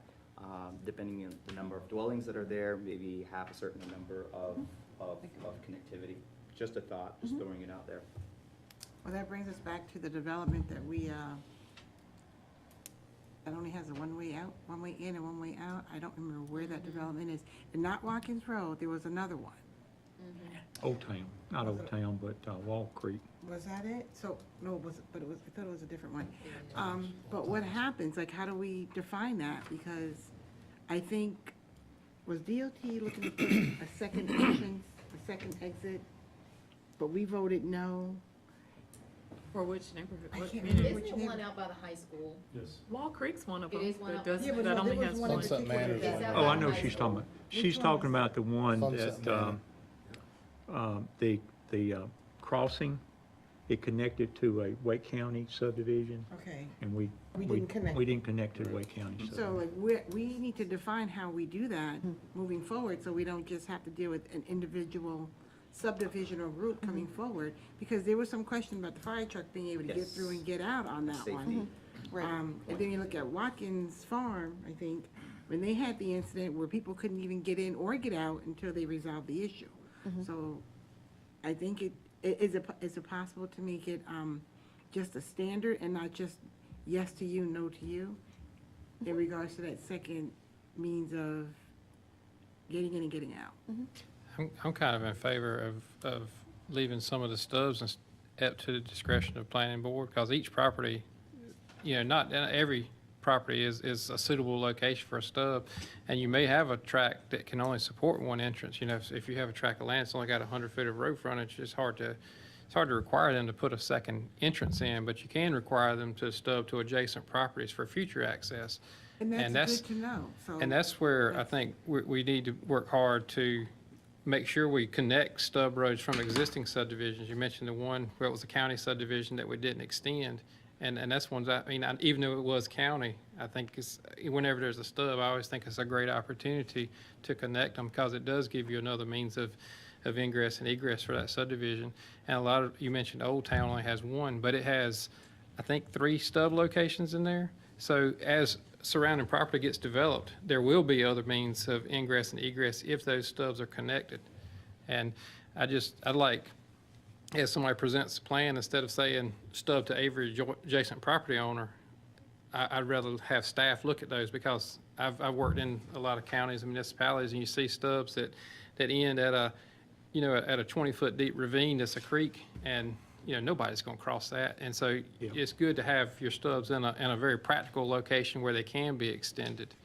Yeah, and I think that's a good point. And I believe we're getting better. We've been doing this for 20-some years now. I think we're doing better of not stubbing out to a blue stream. And I think all of us need to be responsible in not requiring that unless it's really necessary. I think if it's on our thoroughfare plan, for, our connector streets, I think it's it should be, even though it's difficult. But really, if it's not on there, maybe you don't do a blue stream, because really it's an environmental thing too. Yeah, I work in some municipalities that just require stubs at certain locations, at certain properties, and when the next property ever gets developed, they just don't even have means to get to that stub anymore, and they end up just being dead-end streets that go nowhere, and then it becomes an issue for fire trucks if they come down, because they have to back out, or there's no good suitable turnaround area. Yeah, dead ends is what we need to avoid. The only thing I would add about the connectivity, and I said this before, make it make sense. I understand the engineering of it, and I understand the thoroughfare plan, but I've also heard people say for walkability versus for vehicles. So is there a time when it makes more sense, we put a walking path through there versus a street? I'm just saying. I know when the Broughton Townhomes came forward, and they were saying, well, we'll have 3 different exits, like you went back to the multiples, like what's the multiple? Right. Right, so would it make more sense to have a walking path, because we don't need that, we have the basics for the fire truck. I just say make it make sense, and then create a standard. and clear up the multiples. There's got to be a little bit of creative interpretation, I guess, on it, a little bit of artistry. Having a stub out doesn't necessarily have to mean a straight shoot through from one neighborhood to another and turning it into a shortcut. It could be a stop sign at a T or a 90-degree right or left turn. So, okay, locals there might use that intersection, but it would discourage people outside from using it as a cut-through Right. and making it dangerous for the people living there. Yeah. Because we have a cut-through. So we have lots of experience on Virginia Water with the cut-through raceway, I guess you could call it.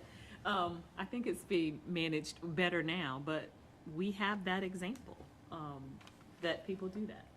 So you're right. Yeah, Good point. you need to have some level of connectivity, or else, a few people have mentioned, that turns into a safety issue Sure. really, really fast. Sure. I think it's important that the planning board and the commissioners realize that we're on the same page on that, because sometimes it Yep. would come to us, we're like, what the heck? How did this happen? But if there's no guidelines for that, you can see why, because it would be up to interpretation per, by case by case. While this may not get the board or the boards as far as they need to get on the connectivity question, one thing that Rolesville has not had has been an ordinance that adopts the Appendix D for fire apparatus roads from the North Carolina Fire Code, which does set the minimum standards for the requirement of a second access point for a subdivision. We don't currently have that. That might at least provide us that floor level. It's something that Mr. Lawrence and I have talked about in the past. Years ago, and I go way back, years ago, we were requiring anything over anything over 100 houses require a second entry. In fact, when they did Hampton Point, it had only one, and they had put a emergency entry that went out behind Bojangles. It was an emergency gravel entryway in case you had to get in there, if you get in there. So we've done that in the past where there's been just a gravel way to get in if there's an emergency and the road was blocked. That was years ago. Is it still there? I was gonna say, But that is Well, I something think, we have talked I think it about. went away when school came in, didn't it? No, it's not gravel, it's paved now, but it is paved. It is behind still there, though. Charter, It's just behind the paved. charter school, yeah. Okay. I would say most cities have adopted that.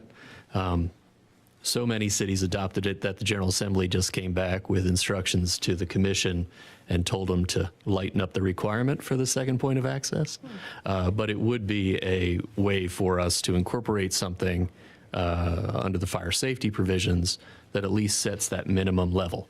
It does not address the interconnectivity for pedestrians or for managing traffic, which is the other connectivity reason.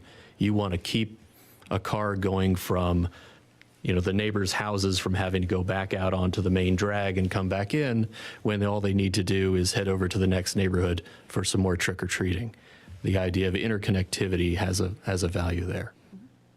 Yeah, I think that's something we've definitely been doing over the last several years, because Chandler's Ridge was a good example. That was originally came to the board as a one-road entrance exit, and that's why they have two now, because we discussed that. But also in the TRC review, that's what we started a few years ago, was instead of just a dead end, it's now a T-zone sort of, so you can pull up, back up, and turn around with a emergency apparatus, and not have to back all the way out of a subdivision.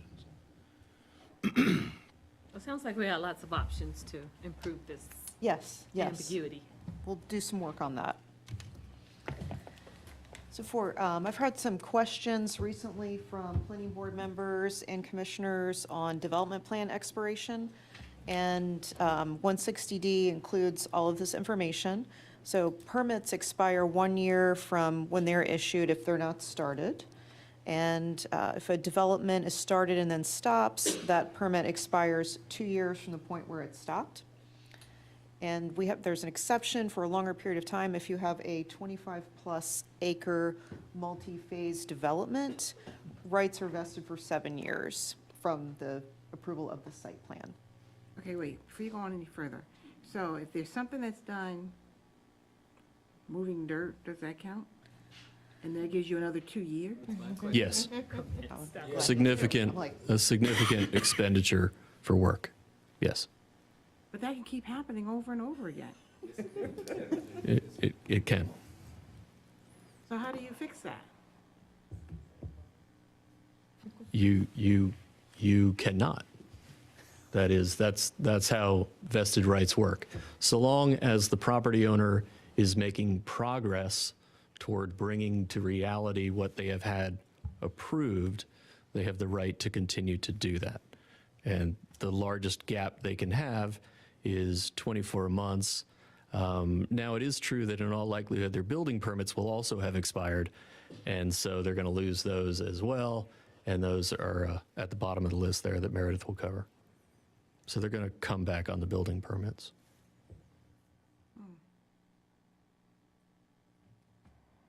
But if they don't start or the project goes, as they say, toes up, then it would expire. They have to basically do nothing. That can hold up so many other projects. Or opportunity. There have been all sorts of creative efforts to show the significant effort to advance the project. I know that a Raleigh developer tried to move the pile of sand from one side with his backhoe to the other side of the site. I'm not sure that worked out for him in the judge's eyes, but as long as you're making some progress, that's good enough. All righty, we'll get to that later, you and I. Okay, thank you. So with building permits, they expire in 6 months if they don't get started with construction. And then also with building permits, if the work starts and then stalls, that expires after 1 year. And I'm not really sure if there's much of an LDO amendment in this. I was talking to Mr. Neal right before the work session, and he was explaining to me, because this is in 160D, it is what it is. And we can't make anything more strict, but we can make it less strict if that is of interest. And is this new, or has it changed from what it was previously? Because I know 160D. Most of these have been, they were in 160A, and some of them have been strengthened by the Home Builders Association. You know, the 7-year rule, if my memory was right, it was a ordinance could allow up to 7 years, and now it is just 7 years. I think that's right. The first one there, permits expire 1 year from issuance if not commenced. A number of towns have adopted an ordinance allowing the approving authority to make that longer. Imagine if you had the point idea and you didn't want them to start for 2 years. It would be sort of odd to issue the permit, condition don't start for 2 years, and then at 1 year and 1 day, it's like, mwah, gotcha. So there is an opportunity for an amendment there. And Meredith, did you cover the vesting plans? Oh, no, I did not. Can you help me with that one? I actually haven't dealt with those before. It seems to be pretty uncommon, but an applicant can come forward with a specific idea for a vesting plan. In Rolesville, we've always put those people into the development agreement box, but there is a separate concept of just a vesting plan where they would provide additional information and ask for a longer period of time for to commence or to have a sunset or to extend the 7 years if it's a large plan, for example, what's going on in Chatham County, something like that. What's the benefit to the town to wait that long? Economic development, that is, you would want perhaps to have that locked in as to that area. I've seen it for an industrial park where you wanted to lock in the rules for a long time, given the size of the investment that was made to bring in the infrastructure. Those sort of ideas. I don't know that there's anything you would want to do now on this, unless it would be to alter the 1 year to essentially say 1 year unless otherwise decided by the board. You could add that to the ordinance, but my guess is that the manager or the staff would bring it to you if that sort of circumstance applied anyway. So the best way to manage it is to not approve the development. Sounds And that's, stupid. but, right? What she just said, that I makes mean- sense. Otherwise, they've got the The, leeway the, they need. I suppose the town attorney would always say, if you don't want the development, don't approve the development. Yes, I think that's right. Or reserve the land for commercial use, if it's not gonna be residential, correct? Correct. And the planning board is seeing more rezoning cases, and you are seeing more rezoning cases rather than what we used to see, which were special use permit cases. So your applicants are no longer commonly coming to you with rights, they're coming to you with requests. And if the request is not something that aligns with the community's vision, there's an opportunity to talk to that applicant about bringing it in line or allowing them simply to move forward with the rights they currently have under whatever their zoning is before they requested. Otherwise, it would just be a no vote.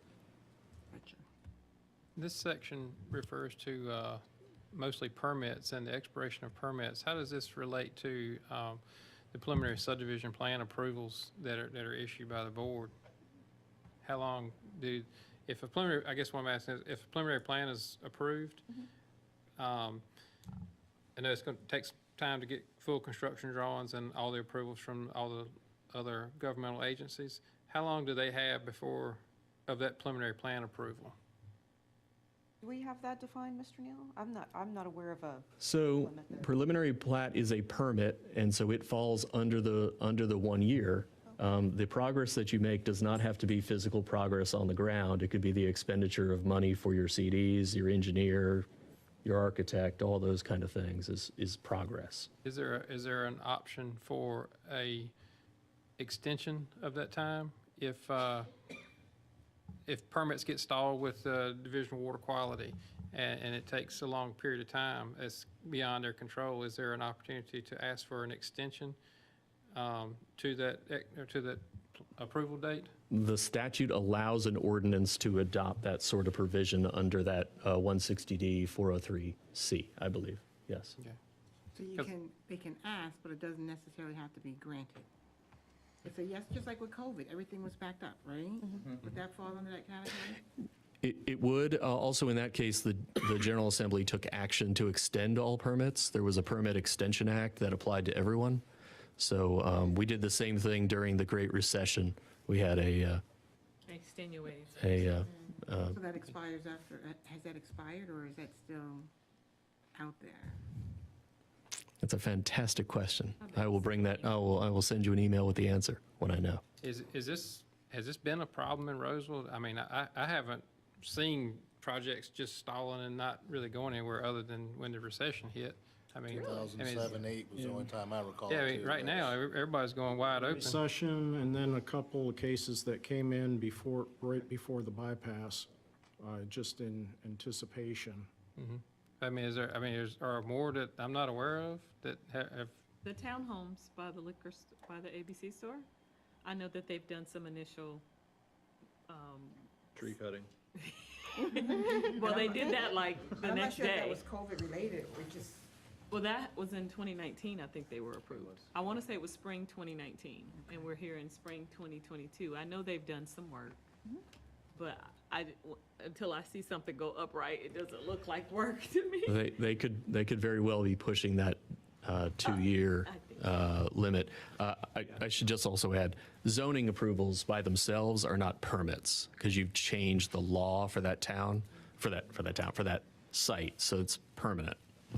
I think in fairness, Mike, that may be the only one I can think of that really, they started, stopped. Yeah. The villages did that. Well, villages I went through think the point recession. has been slow to start too. Well, they The to point? start now, you said after start, but to start, with several of them, Callis took a long time. I know Callis was 3 years ago when we approved that, or something like that. But I know they've been working on permits, because they got to put that sewer line in and all that stuff, but, right? And think I'm they not just saying get- they're not doing work, I'm saying what Yeah. it appears to the eye when you drive Right, by. and you may not, because I Right. know, like, getting the sewer permits take a long time, don't they? Right. All righty, thank you. Right. Streetlight poles, we had a development recently say they were going to do wood poles. In our budget document, it lists that we have a street light upgrade fee for subdivisions for anyone who uses any pole besides a wood pole. So if you're not wanting to spend money on your lighting, it kind of incentivizes using wood poles. And that's likely not the look we're going for in neighborhoods in Rolesville. So wanted to throw out the suggestion to do an LDO amendment to require a decorative type pole for lighting in subdivisions. So we wouldn't have to deal with that. For We were poles that able- are already in place, for replacing poles. For any new subdivisions coming online, when we look at the final plats, we collect a street light upgrade fee, hopefully. Just that one case that came up where they wanted to do the wood poles, we're like, whoa, I don't think we want that to. And this is happen. just for streetlights, Yeah, not for just- power yeah. poles. And Street lights, so, I like what you said, Meredith. okay. Yeah. Make everything uniform in that sense when it comes to street poles, light poles.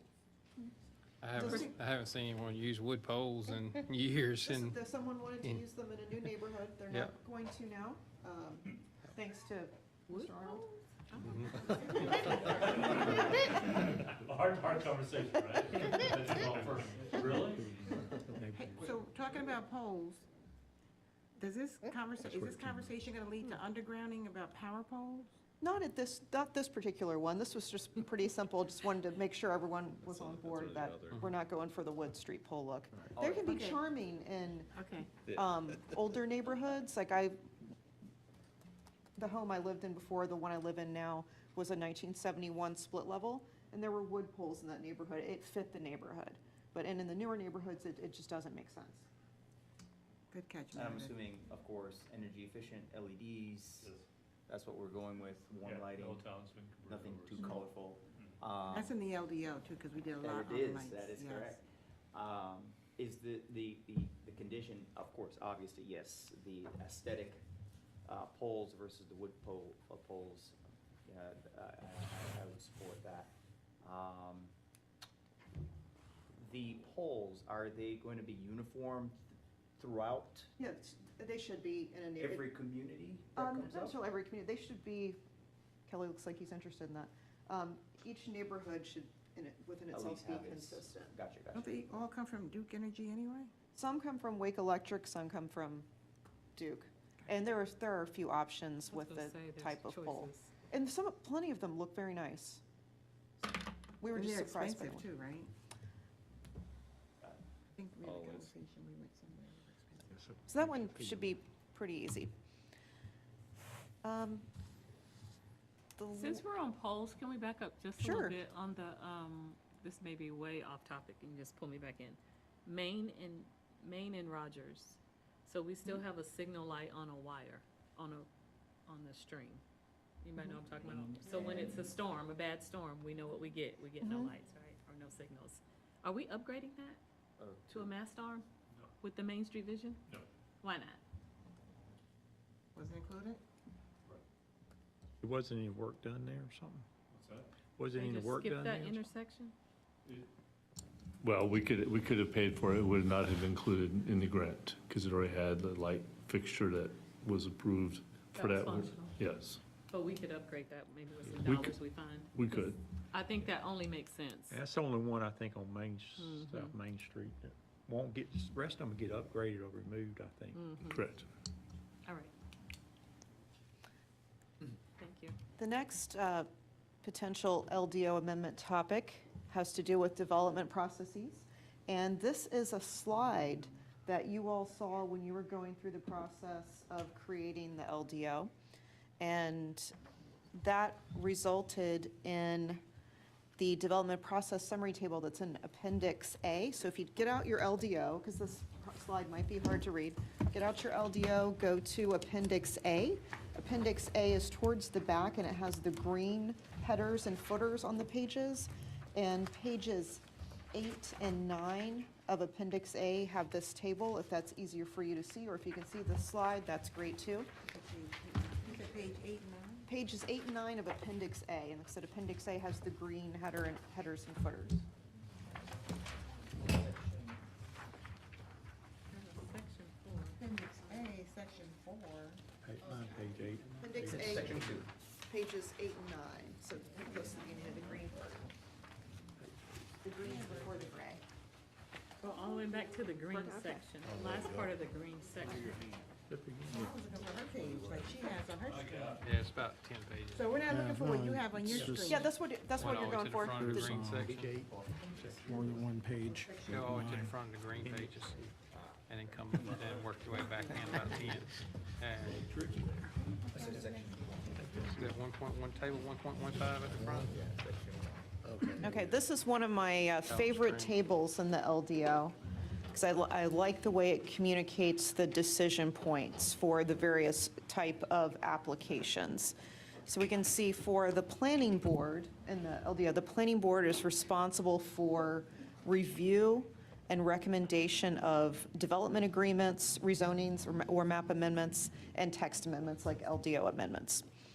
And then the Board of Commissioners is responsible for the decision point for annexations, development agreements, rezonings, text amendments, special use permits, vested rights, if that comes up, and subdivision preliminary plats. And I think that's it. So I know this is a topic for tonight's work session because there's been some discussion in the past about reviving the Board of Adjustment to be responsible for being the decision point for some evidentiary items, meaning special use permits or preliminary subdivision plats. Just wanted to see if that was of interest for your consideration. So currently that lies with the commissioner, Yes. so it would go before the planning, it wouldn't go before the planning board, it would go a step before the planning board? Right now, if you look at the table for the evidentiary items, let's just look at special use permit. You can see under the planning board column that it does not go to the planning board. And it does go to the Board of Commissioners for the decision. So that D would move to the Board of Adjustment column instead of the Board of Commissioners Is column. that 3/5 you're looking at, or which one? 3.2, 3.2, okay. Special use permit? yes. So I have a question for the planning board on that. Mhm. I know we've talked about it. And it could, or it could go to them, it That's could what I go wanted to. to ask them. If they want, their if you all thoughts on want it, that. speak up. And I think I'm asking them because I know I've seen the experience and the things that they say, and I'm like, oh my God, I never thought about that, which I'm not an expert. But does the TRC have the kind of experience that this group is? I'm not taking anything from anybody on the TRC because I don't know, but I know they get really down into their discussions on the cases that come before them. Sure. Does TRC do that as well? Oh, my goodness, our TRC really gets down in the weeds. I'm grateful for them because I don't really like swimming through them. Donnie's on it. Levels, there's a whole lot of people that are involved in the TRC that have experiences in all your utilities, all the way Very from technical. point A to point Z, basically. Yeah, didn't know. And I wasn't taking anything away from them, I just, glad you can share that. You got opinion, David? Do you have opinion? Planning board versus Board of Adjustment or town board? And we can take the town board.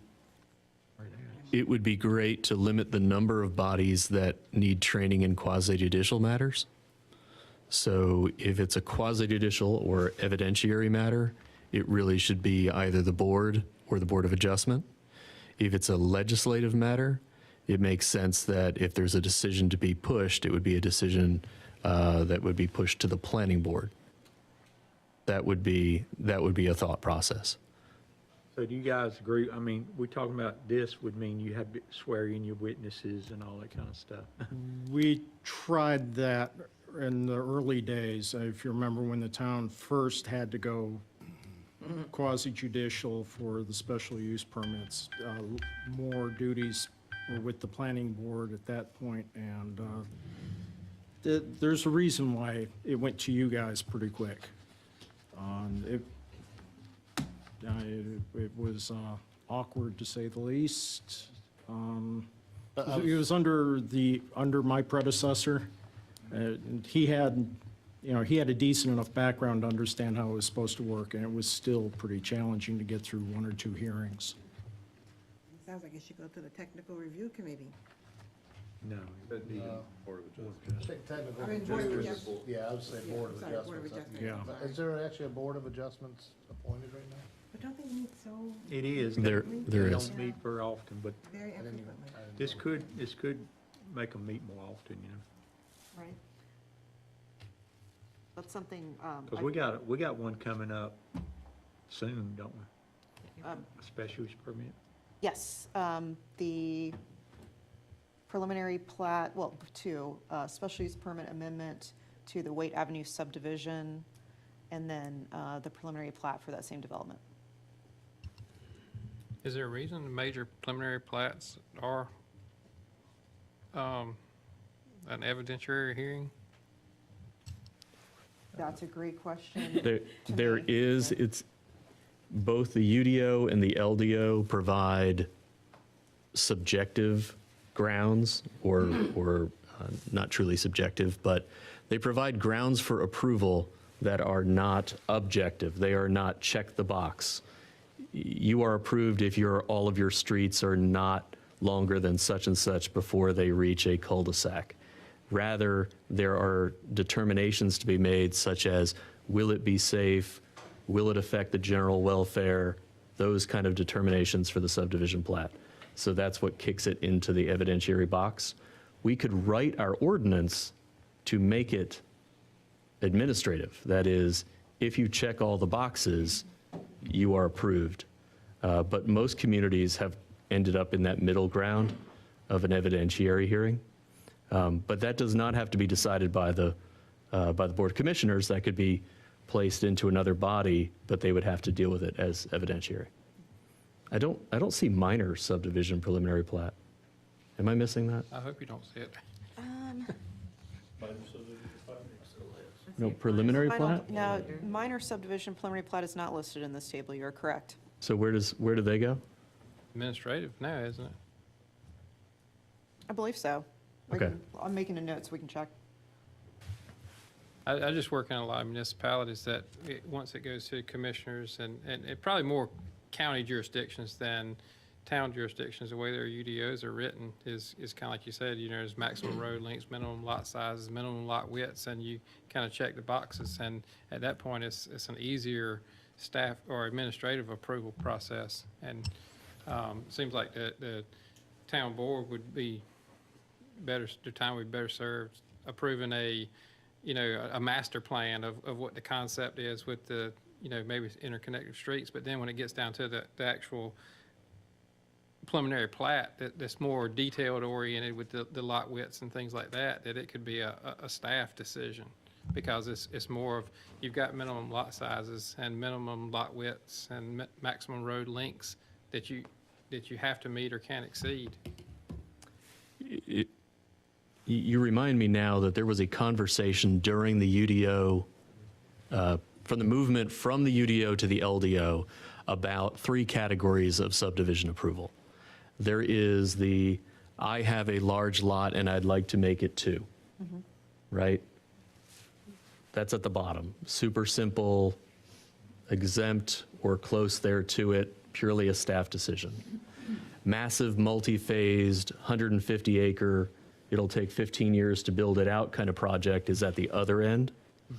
But then there's the run-of-the-mill subdivision. Could those matters be pushed to another body, either the planning board or the Board of Adjustment? At least one community has taken the middle ground and moved it to their planning board, even though that should be an evidentiary approval. What they did, and has not been challenged in court, is to deal with it as a legislative approval with a right of appeal that you can go and have your full evidentiary hearing if you want to. Because what they discovered was, in most cases, the proponents and the opponents and the neighbors really just wanted to talk about it. They really didn't want to deal with lawyers and sworn testimony. So they had this opportunity to sort of, you want to take the easy way or you want to take the hard way? And everybody took the easy way first with the planning board. And then if that didn't work out, you went up to the Board of Commissioners or the City Council and you had your full evidentiary hearing if either side wanted to appeal. That was something that Jason Brown had talked about as well, our prior planning director. Lots of things. I know the mayor has given this a lot of thought as well.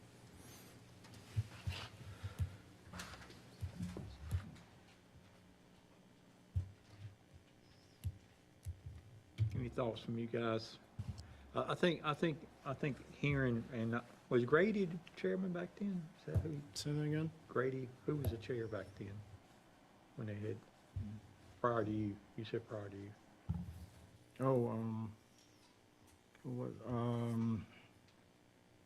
Went down to Wendell. Carter. I know, I was thinking about Grady Hester, that was a long time ago. No, he was after Grady.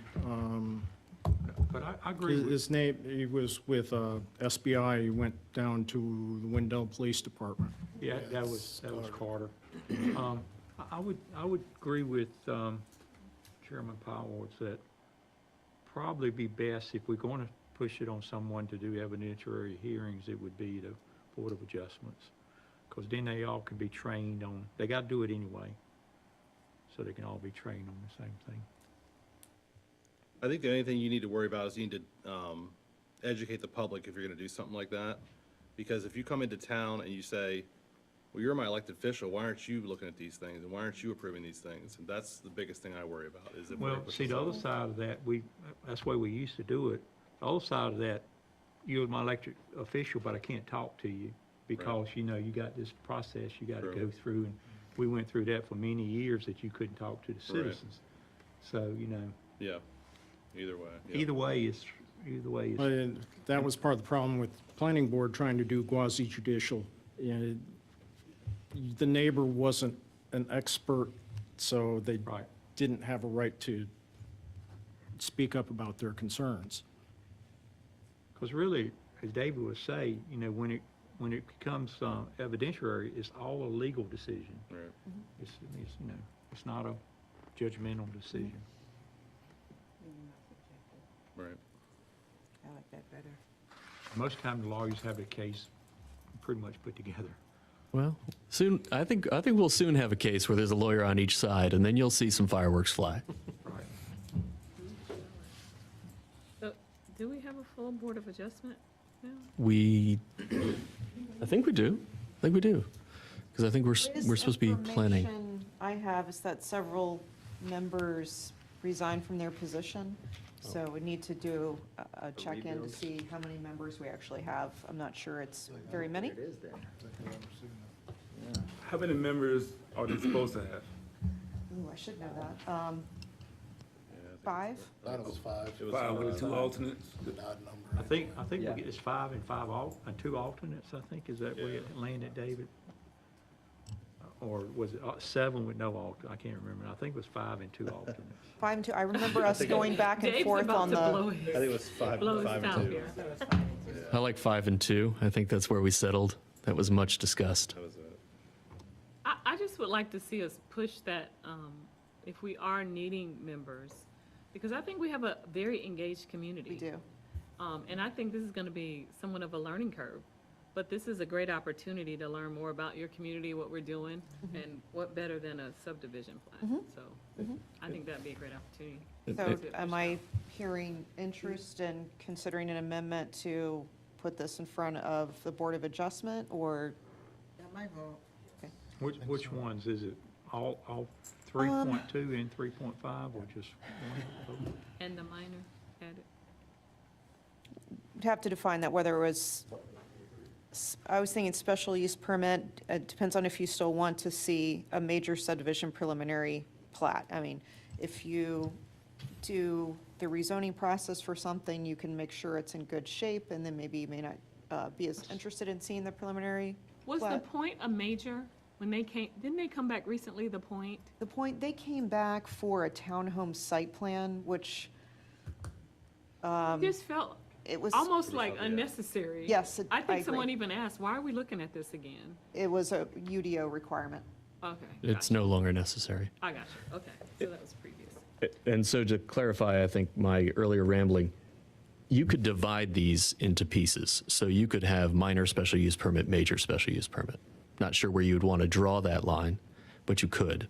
So most things would go to the Board of Adjustment, but if there's something that is, wow, that's a big item that the Board of Commissioners wants to see, you could call that a major special use permit, and it would skip the Board of Adjustment and come straight to y'all. Same thing on subdivision. On preliminary subdivision over X number of units or acreage, you kick it all the way up to the elected officials, but otherwise preserve your agenda time and leave it with the Board of Adjustment. I like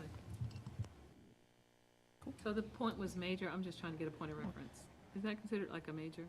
It's pretty big. If you look at the point overall, Overall. sure, just that townhome piece, mm-mm. I got you. Thank you. Yeah, I would say maybe you guys put some recommendations together. Sure. Bring it back to us. Certainly. The last item on the LDO amendment list, this is more for your information and so you know what's happening. I was very excited last Friday. We submitted our draft Neuse River local program document as well as draft ordinance amendments to LDO Handbook B, the stormwater ordinance. And this is a state requirement. We don't have a choice in it. The Neuse River program rules, I don't believe they've changed for 20 years. They've recently changed, and we have to implement a local program. I think it's Rolesville and Wendell are the only municipalities here that don't have that yet. So we had to submit this documentation on Friday, and we've done that. We've submitted it to the Division of Water Resources. And between now and September, the Division of Water Resources will review these items and then give their recommendations to the Environmental Management Commission. And they'll send us back their comments, and we will need to adopt the Neuse River local program and those associated ordinance updates before next March. I hope that we'll have them in front of you long before then, but we'll see how long that review takes. So I just wanted you to be aware of that and be ready for that. There were quite a few ordinance markups needed in the Handbook B section. So. And stormwater is also a topic of interest. And we also listed traffic, comprehensive plan update, and affordable housing, because I've heard you all mention that. And some of this is a budget preview for the planning department. So when we're back in front of you all on March 29th for the budget preview, you can remember this conversation, and I can be shorter on that presentation so we can be efficient. I have two questions for you in regards to the LDO amendments. Okay. One, maybe I just need it re-explained to me. When we were speaking about open space and green space, and how developers are using is it the green space for the open space or the open space for the green space? How do we account for that? If it's space that they can't use anyway, that you can't do anything with, are they able to count that towards green space? Are we talking about active versus passive and Yes. like regulatory open space Yes. versus open space? Because I know one development did that, and I'm not really sure I realized that. I know I heard it, but I don't know if it really sunk in until after. I don't know, I just need clarification on that. Sure. Because if nothing can really, if that land cannot really be touched, It shouldn't, it shouldn't be Right. included in what they're offering as open space, or is it green space? Right, open space. As open space, I think it's called active open space, right? You got it. right. there's active and passive, and then it sounds like you're talking about regulatory open space and as an applicant or developer counting regulatory open space, like a required stream buffer Right. or riparian buffer as something. And I will admit, I don't know the open space ordinance well enough to rattle all of that off. What I'd like to do is review that section and possibly prepare a one-pager on that and provide that back to you all to take a look at and comment on, and we can see if some sort of edit is needed at that point, if that's fair. You know why I ask that? Because sometimes some of the developments really are trying to put a lot of homes into what land that they can use. And they're not really taking into consideration the fact that, well, they are, I think. They're doing it so that what land that cannot be used, they're counting it towards something that's really not beneficial to that community. That's one. And the second one is the crawl space versus the stem walls. We have to do something about that. Okay. The what? the crawl spaces versus stem walls, and what's the other one? Slab. Foundation. So, with one particular development going on so far, which I know you went out to and Kelly went out to, those houses look like they're gonna be, they may be problematic, but again, I'm not a professional, I don't know. I just know if you get a lot of rain at once, hopefully they'll do what they're supposed to do, but when you have to walk into your house and it's flat from the walk-up part of the concrete into the house is one flat surface, and if you're looking at one side of the house and it's right level with the grass, I know the other side is there's a little difference in height. I just don't understand how, I think I we, didn't know we, yeah, well, I think people are taking advantage, some is taking advantage of the stem wall. I think we probably need to put a height on the stem wall, minimum height, because she's right. Some of them have taken that requirement, and it's just a slab. And it's not a stem wall. I mean, they make it a stem wall design, but a stem wall is supposed to be filled in, and so it's supposed to have some height on it. And part of the house. we don't see that. On one side, you don't see any. It's just as flat as it can be, and then the other side, well, as you know, you've seen it. Yes. And I'm like, how did we get here? Could that fall? I know how we got there, but I'm saying, I think we need to get from that type of. Yeah, we got there because We did. originally the stem wall was supposed to replace the foundation, but it's supposed to be just done just like a foundation. And over a period of time, we've got some developers in here that knows how to take advantage of that. Now, And does, that's what they're doing. sir, does How that can we fall? put the kibosh on that now while we go over that? So if somebody else comes in and they want to do the same thing, they technically can.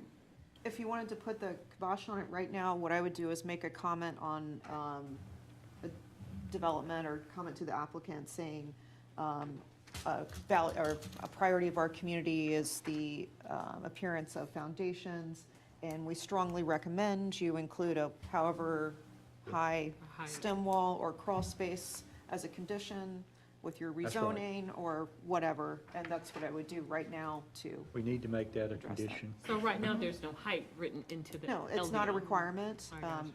It seems like I've noticed it's been a condition offered in the Just under majority appendix. of special use permit cases over the years. I've seen that on several developments that are And in I construction. I know another one, and the attorney is going to probably chime in on this one, because it's really, aesthetics is really what it is. But, we used to not allow garage front houses. Right, and And now they're we getting can't do more and that. more of these builders coming in, and more of them, they got the 20-foot door on the front, and it's Yeah. all garage on the Right. front. And we used to require it to be set back, and we used to require 2 doors and stuff like that. We can't do that no more, I know, right? We can't That's do that no more. frustrating, yes. Because it's aesthetics. But I think we could work with the conditions, Right, that's our and, avenue. close That's correct. yours. No, that's correct. So we You may work- not require it, you can have it in your ordinance, but if an applicant seeking a rezoning would like to offer that as an aesthetic design idea for a single-family detached home, then they can do so. For attached homes, townhomes, there is no limit on that, so you could be regulating that garage doors as you wish. So it was taken away because of. The state said we couldn't regulate So you cannot regulate the aesthetics of single-family homes. We can't say what color it is, we can't say what kind of doors you put on. We can't even say what kind of siding you put on there, can we? That's correct. Even if one is more prone, because houses are built so close together, even though some materials catch fire quicker than others? That's determined by the building code that will determine whether it's a safe construction material, and that'll come up during their inspection process. It's been updated since the village. I know, right? Because, one fire, the house warped on the other side. Okay, but we can at least, just so I'm clear, the stem versus the crawl space versus slab, we can highly recommend blah, blah, blah, right? You And the you green can space- require it, it's not an aesthetic item, it's a construction item, that's okay. But question though, they still should go by the LDO for the flood damage prevention though, right? Yes, so everything that's in the LDO is the baseline minimum. But certainly homes can be built to code purely on slab, and that's a reasonable, safe method to construct a home. It is not perhaps the preference of the town, and therefore you could address that in the LDO, as it's not one of the listed aesthetic items that's prohibited. I would like to ask Mike his opinion on that as well, because when you see houses that are built completely on a slab, and some of them are going downhill, how does that, how? But typically, the subdivisions I've worked in and seen, they look flat, but typically there's like a 1 or 1.5% slope away from the house for at least a certain distance to divert any rainwater. They build them on a pad. Yeah, so it's a kind of, the pad has slope away from the house. It's kind of hard to see by eye, but it's not in the best interest of the builders to build it so water's sloping back, or they're gonna have homeowners calling them every day. So typically, they look flat, but there's enough slope generally to divert the water away from the house. So you're saying you don't really necessarily see the slope? Yes, but if you went out when it rained, you would see the water's usually flowing away from the house. And I can assure you that the homeowners would let the builders know if it wasn't.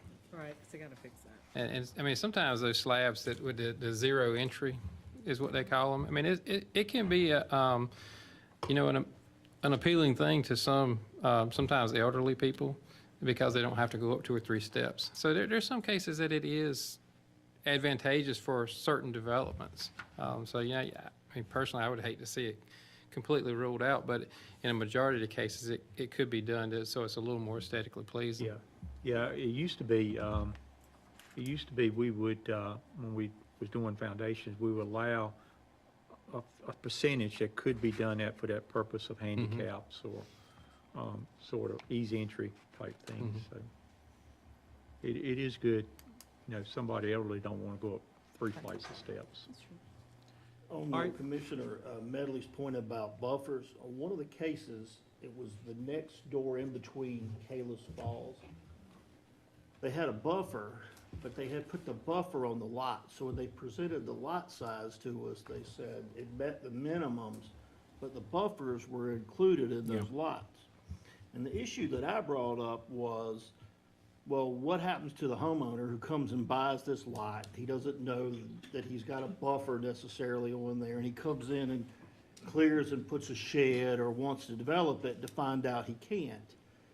And the answer that we got from the engineering firm that was there was, well, that will be an HOA problem.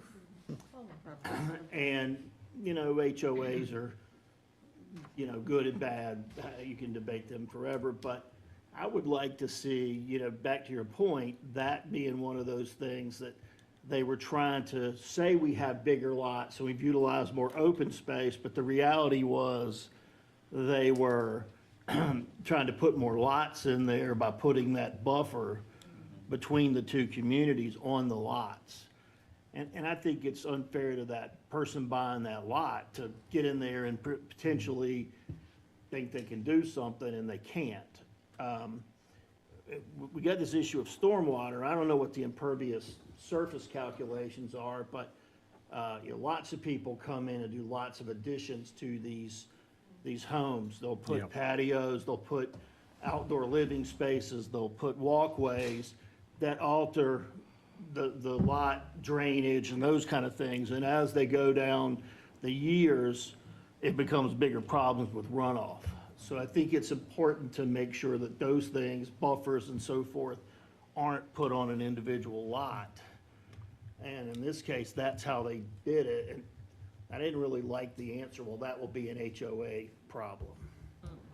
I think if we can somehow, you know, address that, it would be important.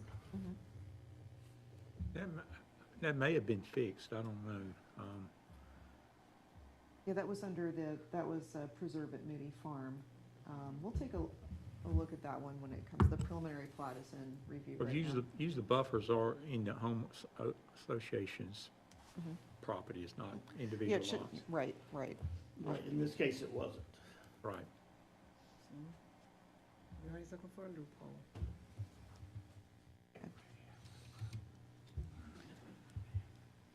All right, I'm going to jump back to traffic for a moment. Based on, I also mentioned budget preview, so keep this in mind. I've heard a lot of concern from the planning board and the town board on the Averett, Young, and Rolesville Road corridor. So expect to see a budget request for a chunk of change to do a traffic study for this corridor. That would include studying about 5 intersections along there. That would include traffic counts and detailed looks at potential needed improvements. The study could also consider existing, approved, and development in the pipeline. It would divide the corridor into sub-districts or traffic analysis zones, where we could look at the development that's there and what area is left and figure out a potential development allocation that would balance our desired level of service with what could come in. It would also include educational sessions for all of you, up to 3 sessions where we could do like TIA 101 and figure out terminology and understand what's going on and decipher those reports and diagrams. And then the results of the study would become an addendum to the community transportation plan. That sounds great. Yep. Yeah. That's a yes for me. Nice. We haven't seen the amount yet. So stay tuned. So when you say it's $20 million to do that. It's not that. The consultant I spoke to gave a range of 70 to 90,000 to do that level of study. So other topics of interest. With that, can I ask a question? Sure. Do you anticipate that will answer the question or allow the platform to be boards to talk through the level of TIAs they want also in the future for the LDO? I'd like it to be part of the education. Are you willing to be patient and let that process go through? before What's we- your question again, Gavin? So we talked about changing the TIA threshold. Quite a few. Do you want to wait for this process to make that determination? Or do you want to, I guess, that's my question, what do you think? I zero it out I think now. we need to change it now. I zero it out now and go from there. I think we could change it and then change it again if we need to, if so people be more comfortable. But I'm also happy to let applicants know if you want to be successful, you need to follow our new proposed TIA threshold. Are you talking 2 separate things? I think. Lack Bill, of you were talking threshold. I about want a zero TIA and threshold on everything, but everything. I Yeah. think, maybe Kelly, you were talking about the level of service, right? You're talking about 2 different things, or I no? think No, the all of it. threshold's what I was Okay. looking at. Okay.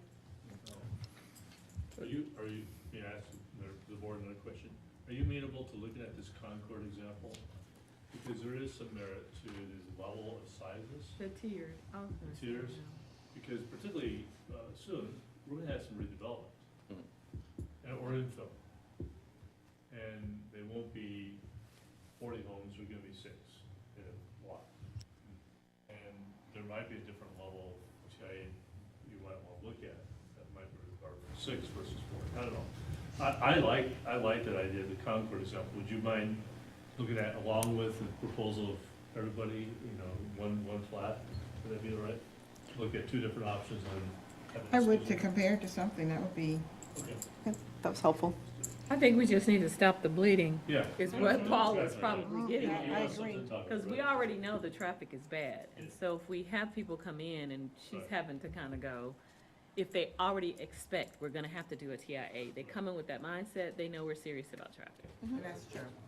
Very true. All right, thank you. But we can look at those. I have a question about all of our plans, because one of our meetings, the gentleman kept saying, I gave you what you want, right?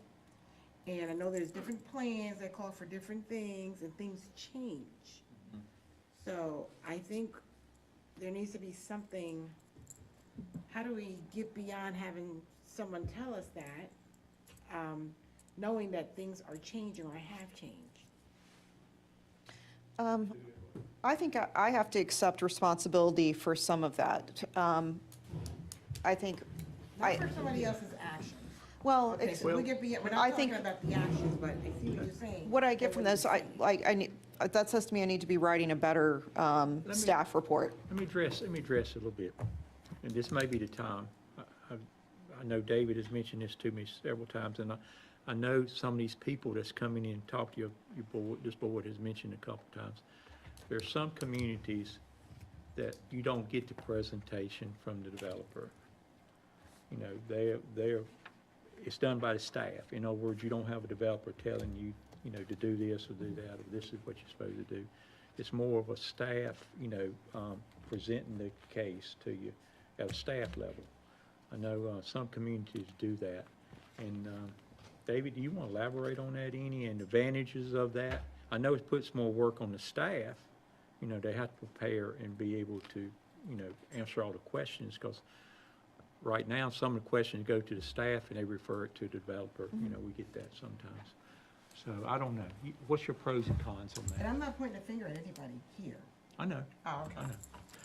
I think the answer is that every community struggles with the allocation of time in the agenda.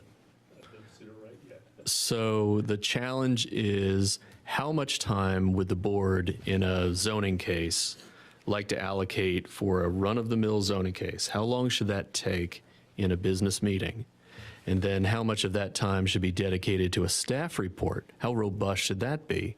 Versus an opportunity for the elected officials, or if it's a planning board meeting, for you all to ask some pointed questions of the person who has submitted the petition, because that may be where your interests actually lie. You want to ask some questions, or you want to negotiate a point on behalf of a neighbor, for example. So I have seen that swing like a pendulum. First, it goes very much toward the staff.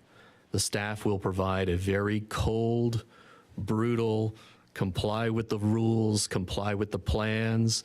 How does the staff, in their professional judgment as professional planners, believe this overall complies with comp plan, transportation plan, greenway plan, and then a recommendation?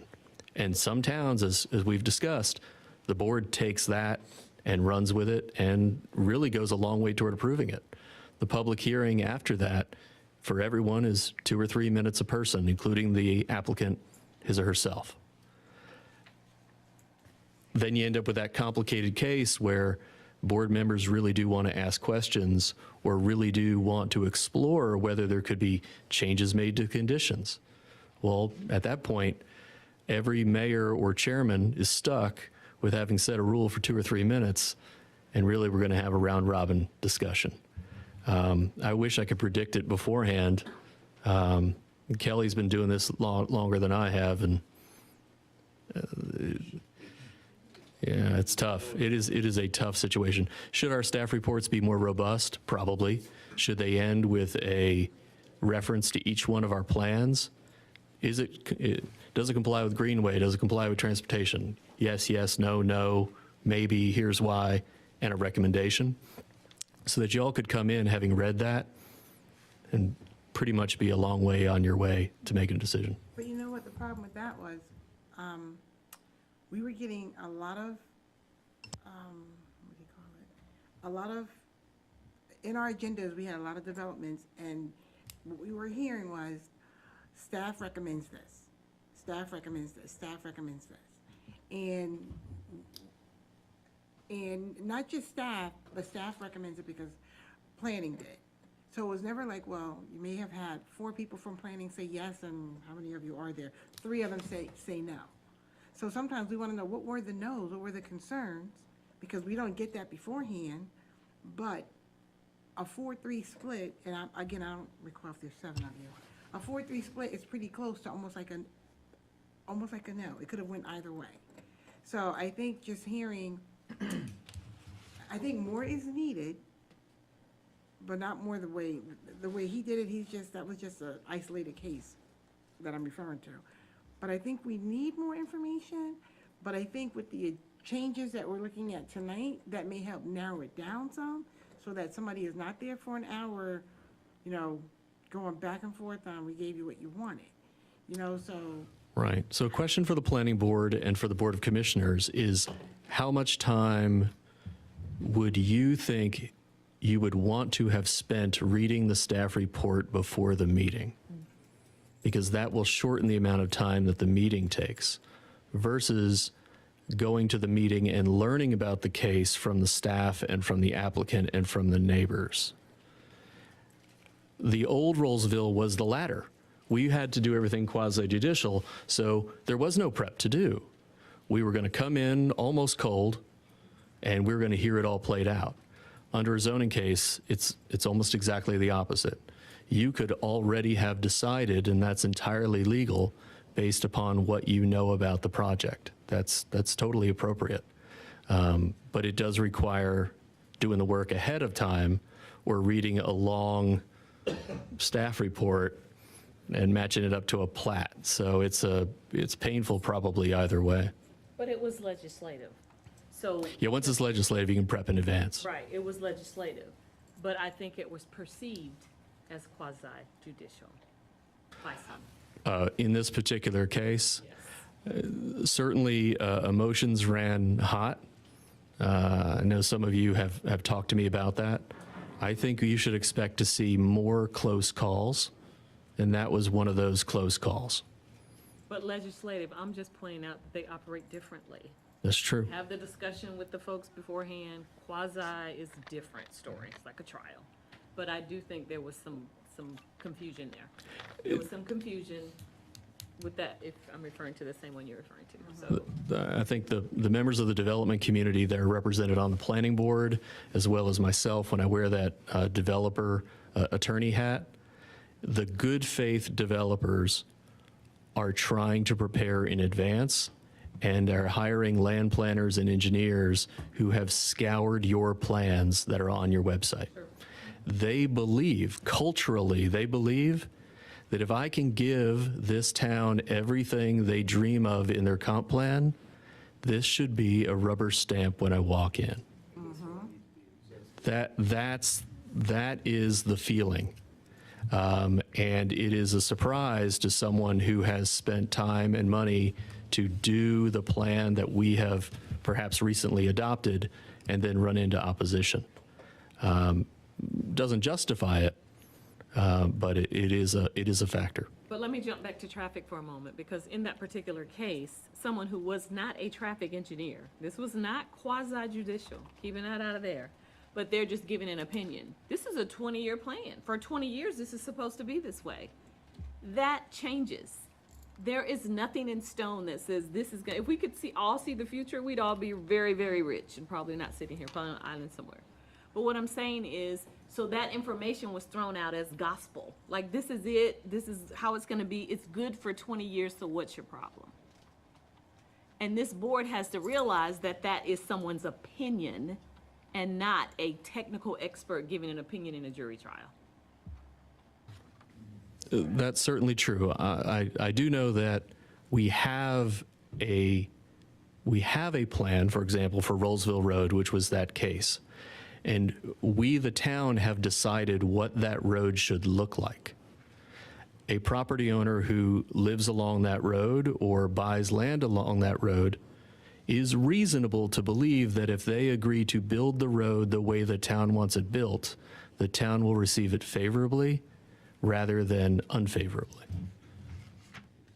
But if that plan is dated and other developments have been approved, that's why we're revisiting this. And that's the conundrum that we find ourselves in. So yeah, we can say that might have been true in 2003, but it's not the same case in 2022. I was referring to the transportation plan, which we did during COVID. Gotcha. That was his, I think, his primary gripe. And that was questionable too, because it was actually done a year before COVID. Yes. Correct, but and I'll turn to Meredith on this as I'm getting outside what I do for a living. Our plans are forward-looking. They plan for growth. They think about what we'll need in 10 or 20 years. We either need to believe in our plans, or we need to revise our plans. Are we talking about the community transportation plan? Is that what we're talking about? Yes. Same one I've been talking about. I all think the the time. plan, that is the goal, that's where you're starting at, that's what you're hoping, that in 20 years it will play out that way. But when you see that it's already changed, You know what I mean? And then you have somebody coming to you with that, and I get it, he's basing it on that plan, but we know the plan is changing. So how do we even adjust that? You know, I mean, we need that piece, we need to see the we need to see the TIAs all lined up like a little puzzle to see where we are at that moment. But how do you adjust for the change? You know, I mean, I know we're not gonna pay thousands. This is ultimately the board's decision. Oh, yeah, I don't like I'm it. going to punt to you guys. You can amend the plan at any time. It's not fixed in stone. It's your plan. Or you don't have to follow it. I mean, that's where the confusion, or you don't follow it. You know? Don't have to follow it, but if you don't follow it, you have to explain why. I mean, I can see staying the course and making changes as you're going through, and I know that becomes challenging. Even for us, like, oh, well, you guys made that change when you approved this or that. But I'm still saying it's hard when it keeps changing. How do we adjust for that?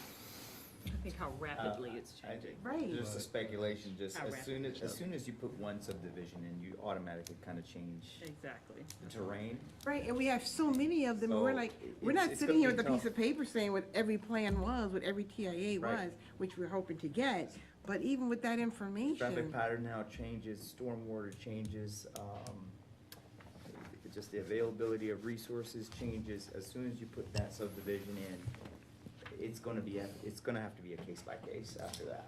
And I think these developers and these engineers may have to kind of get on board and understand that, yes, our minds are gonna change now.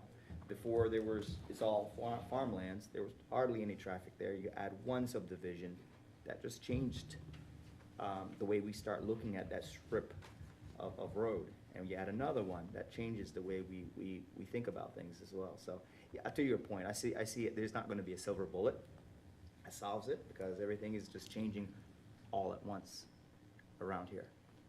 Well, not all at once, because that brings me back to what I said earlier, when you have some of these developments not happening, and they have this opportunity to do a little something here, a little something there, Yeah. to give them an extra year or two, it still messes things up as you go further down the line. You don't want to stop progress, but in essence, they kind of are when they're not doing, you know, some of them come in here and they're like, oh, we want to start tomorrow. You know, and we've had that happen where somebody came in and said, if we can get this started next month, we will do it, you know, making a show for all the citizens that were sitting in here. But in reality, that's not what happened, and we knew as commissioners that wouldn't happen that easily, but then we still have to answer to citizens. We have to answer to ourselves, like, what's going on here? Why is this not happening? What did we change? You know, or what has changed, and how do we adapt to that change? And it's not easy, I get that part, but I think tonight's changes are gonna help us tremendously, but. But I do think, going back to a point that Michelle mentioned earlier, Commissioner Medley mentioned earlier, when she started talking, the prioritization of the plans, is there some type of hierarchy? I would think the LDO is, if there is some type of hierarchy. Because I have heard developers say, well, we kind of looked at your Main Street vision plan, and we saw that you wanted blah, blah, blah, so we brought you that. Well, that might contradict, or does it contradict? Does it complement or contradict our LDO? So I do start looking at all those plans, and it's kind of like taking medicines. Does one cancel out the other? So I think we need to be cognizant of that. We do need to consider that. Kelly, would it be helpful to get the transportation folks who did the new transportation plan to check in? That's who I talked to for the scope for Excellent. the study, so Is hopefully. that Kelly? That was. The other Kelly? Allison? No, Oh, yeah, Allison Fluid. Kelly did the LDO, I think. I mean, how, like, for the planning board members, are you all up to date on, I know, I feel like you are, with all the different plans that we have? Are you keeping up with all of those changes? Hopefully, that's one of the comment lines on the staff report is the request, does it comply with the land use plan? Yes, no, why? Does it agree with the current thoroughfare plan? Yes, no, why? You know, what's the justification for why not, if we're going to recommend give a favorable recommendation? Other than that, how often are we looking at these plans? You know, I can remember getting copies of snippets of the transportation plan for a proposed subdivision and realizing, you know, the last time this was really looked at for, you know, updating was maybe, you know, early 2000s. See, that's what I'm. You know, I would need to we need to make sure that we're doing the sanity checks on these plans periodically. We're, you know, changing the UDO and moving into the LDO is, you know, pretty easy. We run, oh, we didn't realize the implications of this, that, or the other thing. But what is it, every 3 to 5 years normally is what you want to pull out the land use plan map and the thoroughfare plan map? And, okay, what's changed, what makes sense? Especially things like the thoroughfare plan, over 5, 10, 15 years, a lot of your assumptions are going to come out wrong. Regardless of what we do here in Rolesville, we've got Lewisburg north of us and Raleigh south of us. And that's feeding into it too, how much of that traffic is altered from what we were expecting. How much of the traffic is changing here in town. You know, just anecdotally, I can tell you, I don't see nearly as many road bicyclers around as I did 10 years ago. Okay, good thing, bad thing, permanent, temporary, you know, that's one of the things that we should be just considering on some of these plans. You know, pretty much first thing when a request comes in, is the proposal consistent with what the town plans for that area? If not, then is there a really good reason for us to really consider this request? And see, I just don't want to see things coming from the planning board where they approved it, and then it comes to us, and we're like, no. Because it seems Yeah. like we're on a different page when that happens, so it's important that these updates happen, and that we continue to stay diligent, all of us, in these plans, and ask questions, and get updates, and just be aware. Good conversation there. Was any more points on traffic? Was that your last? Yeah, that I wanted to tell you about, give you the preview for the budget request. Okay.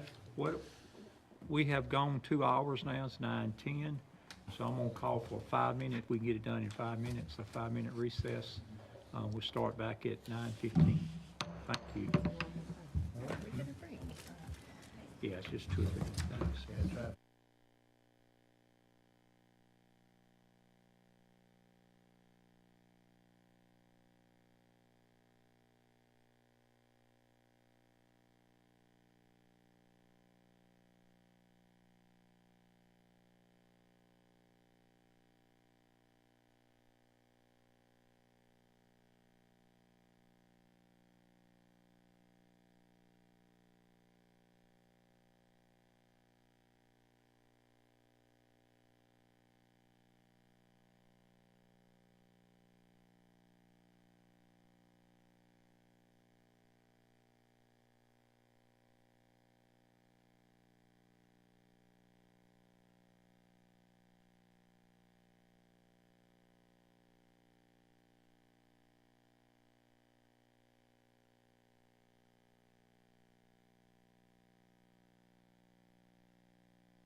Who's going to be reviewing it? We're in Wake County, or there's probably have to go to a consultant. Where's she go? She eating or she in bed? Billy's from Can't we wait for Meredith? Probably running for office.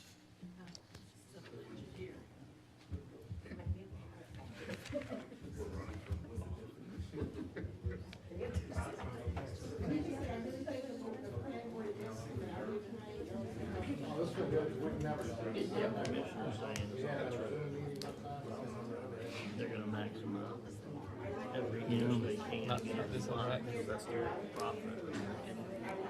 Spend time trying to divvy up and get 2 more lots or whatever.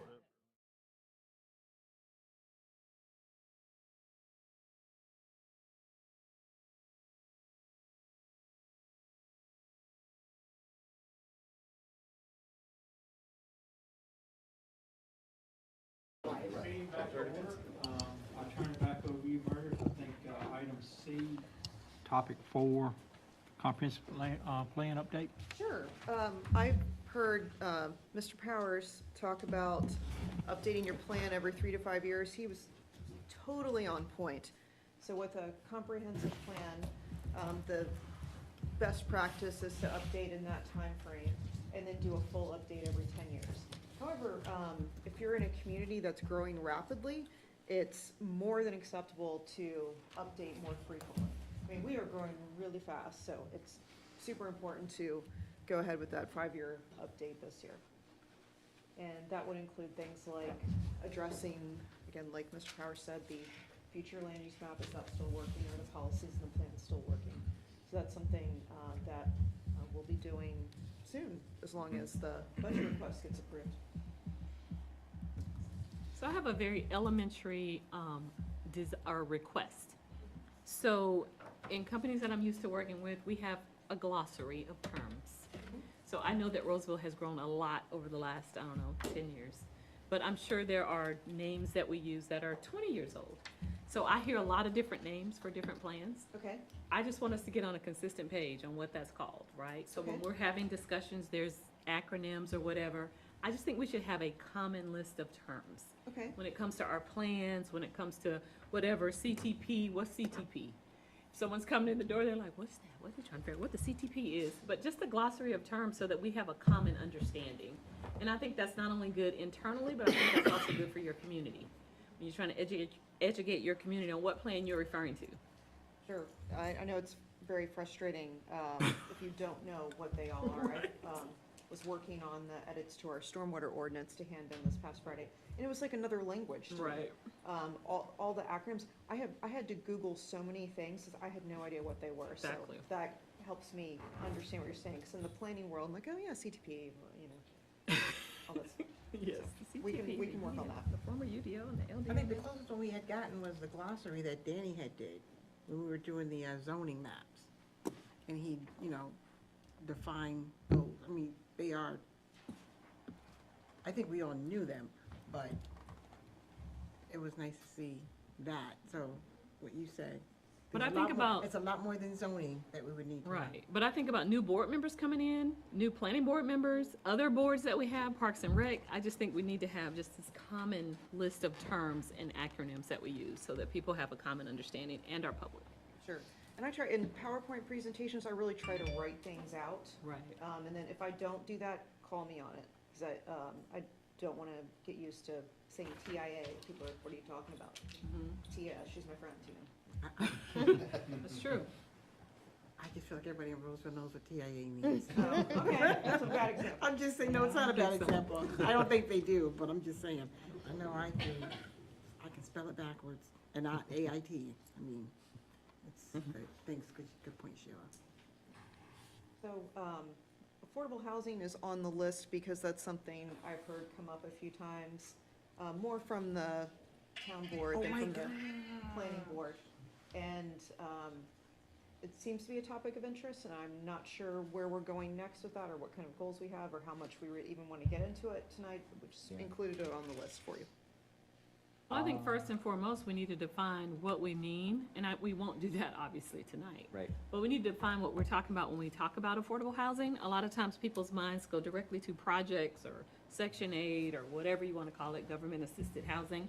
But I also think there's something called workforce housing that is kind of a new term that's been used in the last few years, where they're talking about for police and firemen and nurses and teachers and so forth. I don't know, nurses make pretty good money, but anyway, I mean, you know what I'm saying.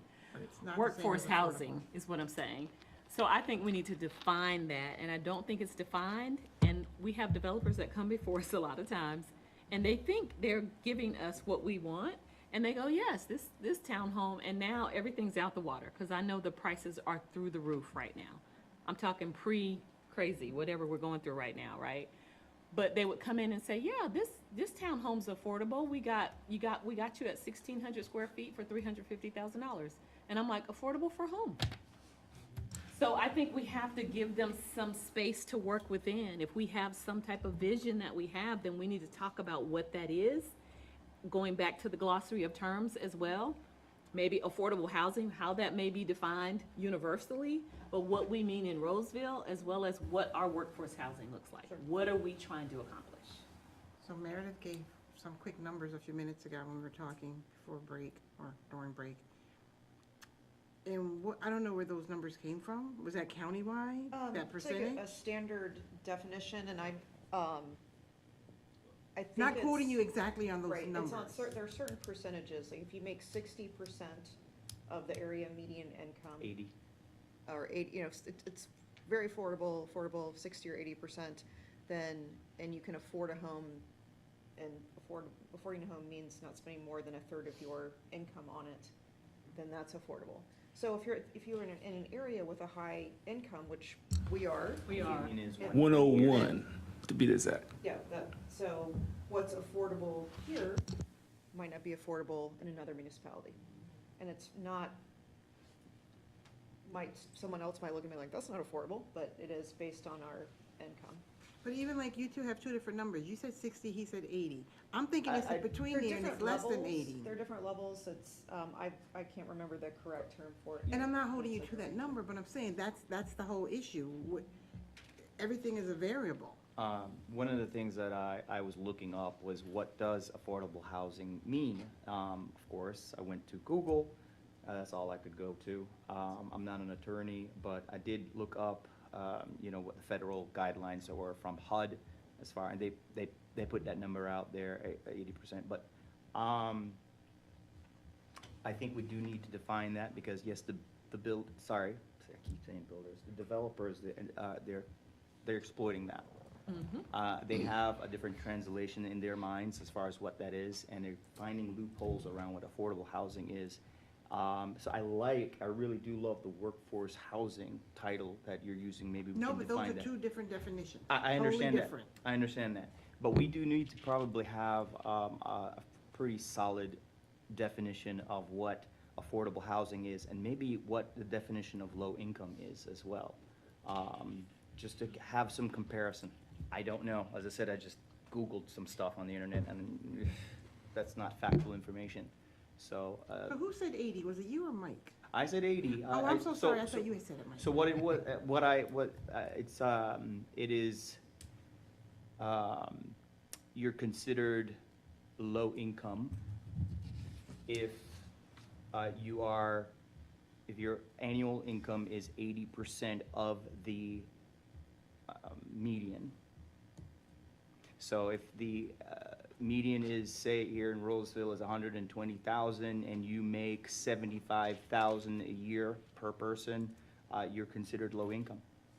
It's So also again, based on we the need number some of more people in a facts around family. that. Yeah, these are just speculations, of course, we need more facts around it, but just doing some research there. And then also you have affordable housings where an occupant cannot pay more than 30% of their annual salary to live in that home, and that's including utilities. But as I said, we probably need to really define those terminologies a little bit better.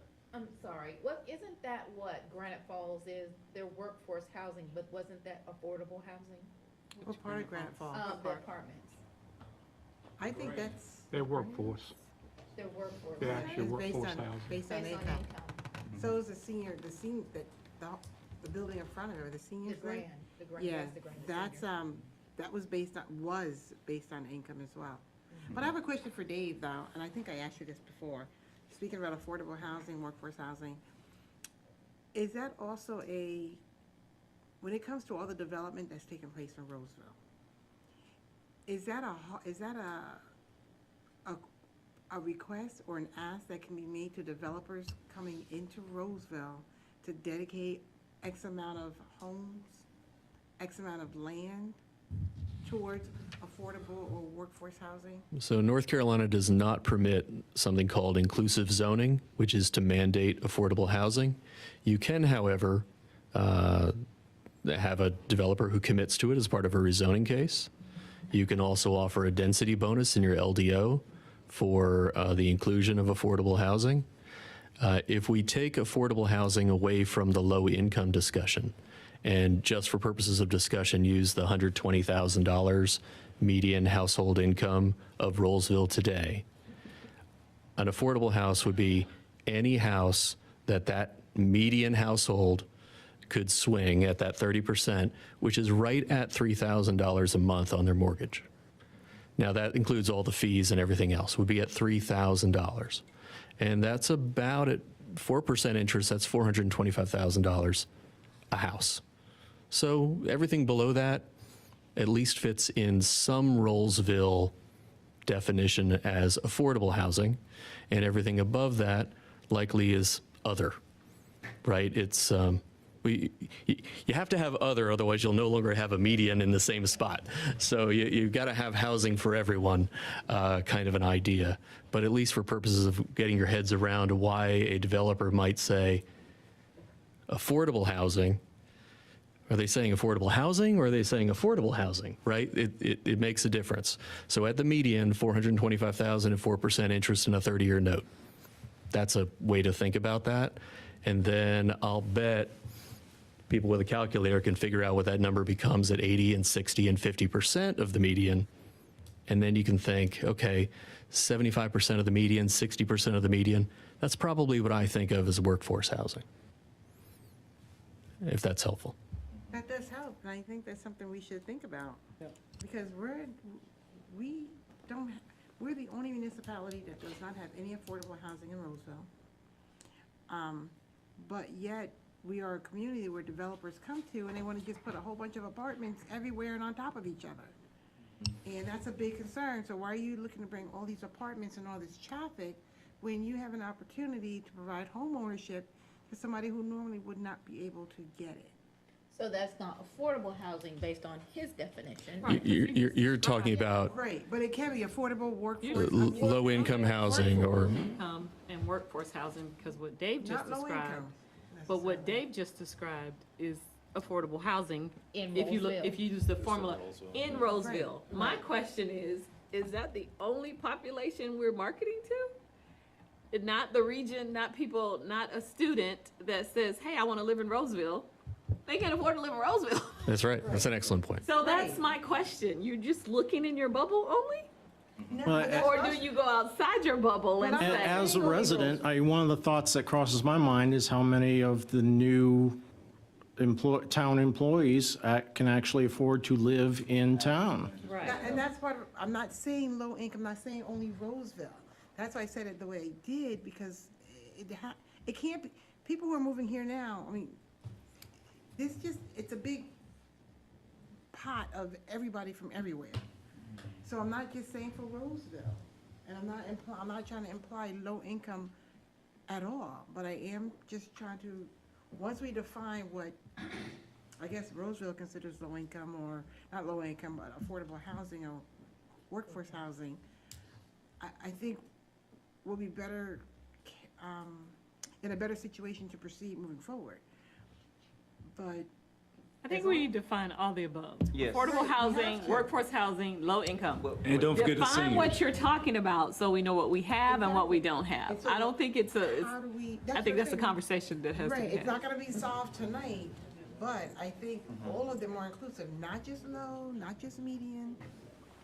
But don't forget that we also don't have anything for our seniors too. Like if you go up on Heritage and Rogers Road, they got a senior living, area. Something like that would be good for us because it's part of our slogan, right? Celebrating our past, right? Which But one are you embracing the referencing, Dan? Which place are you referencing? You said on Heritage and Rogers, which one? Just before the railroad tracks. Yeah. On the left. Mm-hmm. They have a senior community.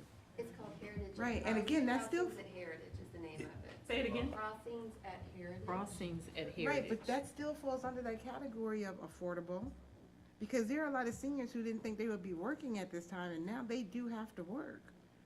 So you have to, it's still gonna fall under that umbrella. It could be a senior with low income, a senior with High medium income. high income, but they still have to, we have to just define it.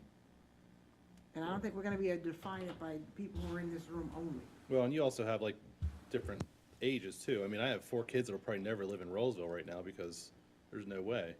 Like it would never happen. So, like, how do you gotta Right. balance everything on both sides? So, Same with myself, Right. yeah. So that's why we have to figure out where do you start?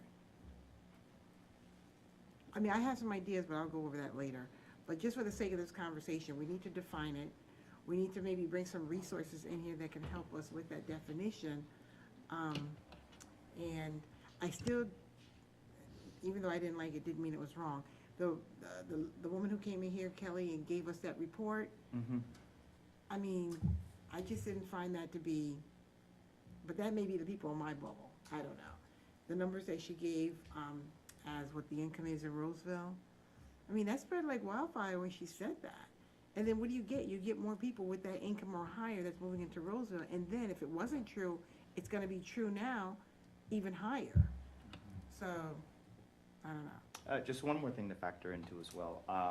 If we become more affordable housing and have people coming into the area, which is fine, you have to keep in mind that a lot of people are not working in the area. They are commuting. So you're solving one problem of creating this affordable living, but now they're tacking on transportation costs to go to work and do their shopping, things like that. So what I would also like to see is a cost of living and a transportation cost, if possible.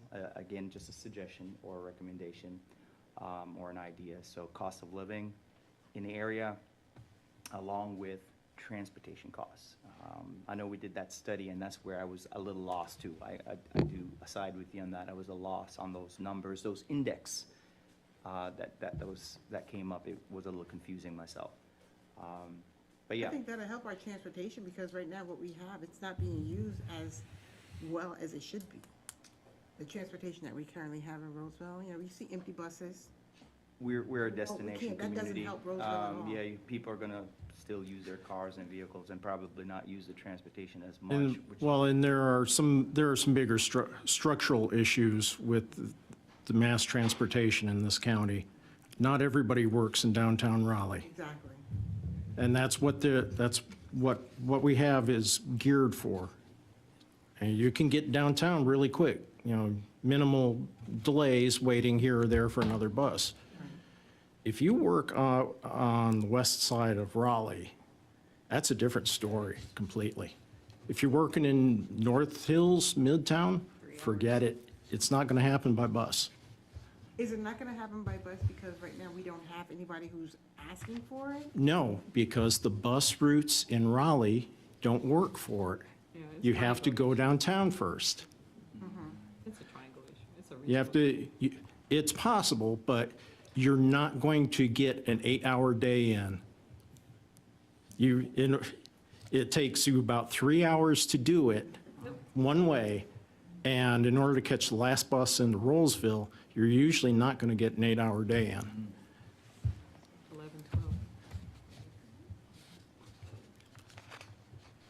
All good points. So I do think we start with some definitions. Start with some We definitions. have I to start agree. with some definitions. Start there. We gotta get on one accord, because people's minds go everywhere. Just like when you say the word diversity, people's minds go everywhere.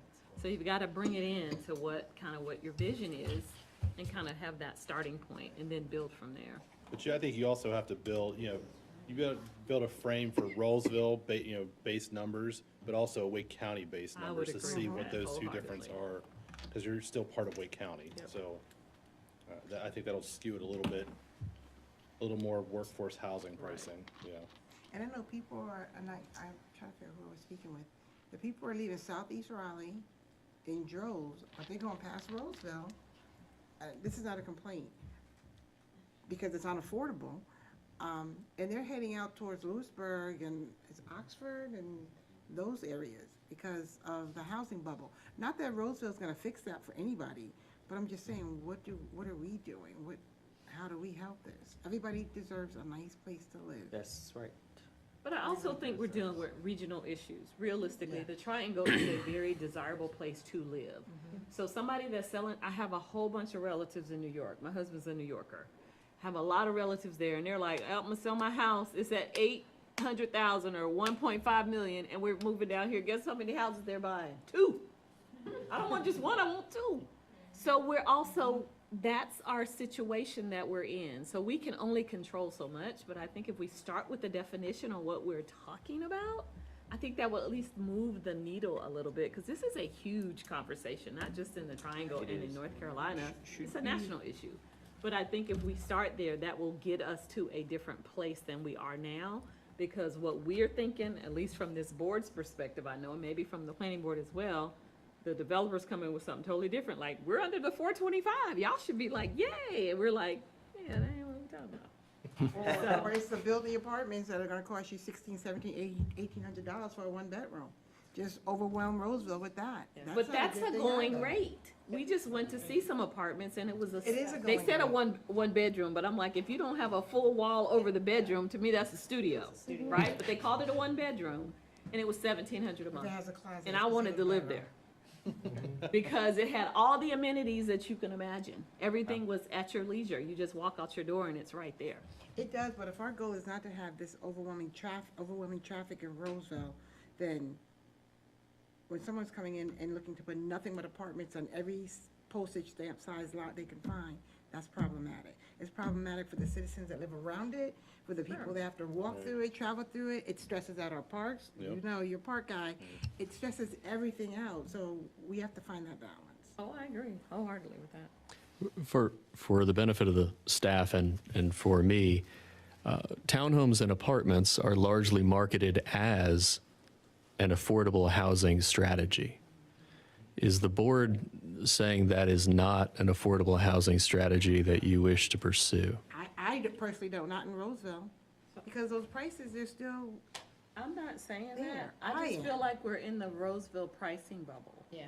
And I don't think we're looking broader to say, okay, so a college student that's just graduating and say they do want to live in Roseville, can they afford to? I'm just asking, if they come out making $80,000 a year, could they afford to move and live in Roseville? I don't know what that number is, but I don't know that. And if we're just looking at all of these people moving that have sold their homes and they have to buy up, right? That is gonna drive our prices up, but is that realistic? Are we looking beyond that bubble? I feel like we're just in the bubble and the developers are like, here, I'm coming in your bubble and putting some more in your same bubble. Right. And I think it needs to be broader. I don't I think it think- is an alternative to answer your question at all. I think the way I'd answer your question, it's a good question, David. I think the way I answer your question would be, the board be open if it's workforce housing that has a lower price on the apartments, like the one we have on Granite Falls Boulevard.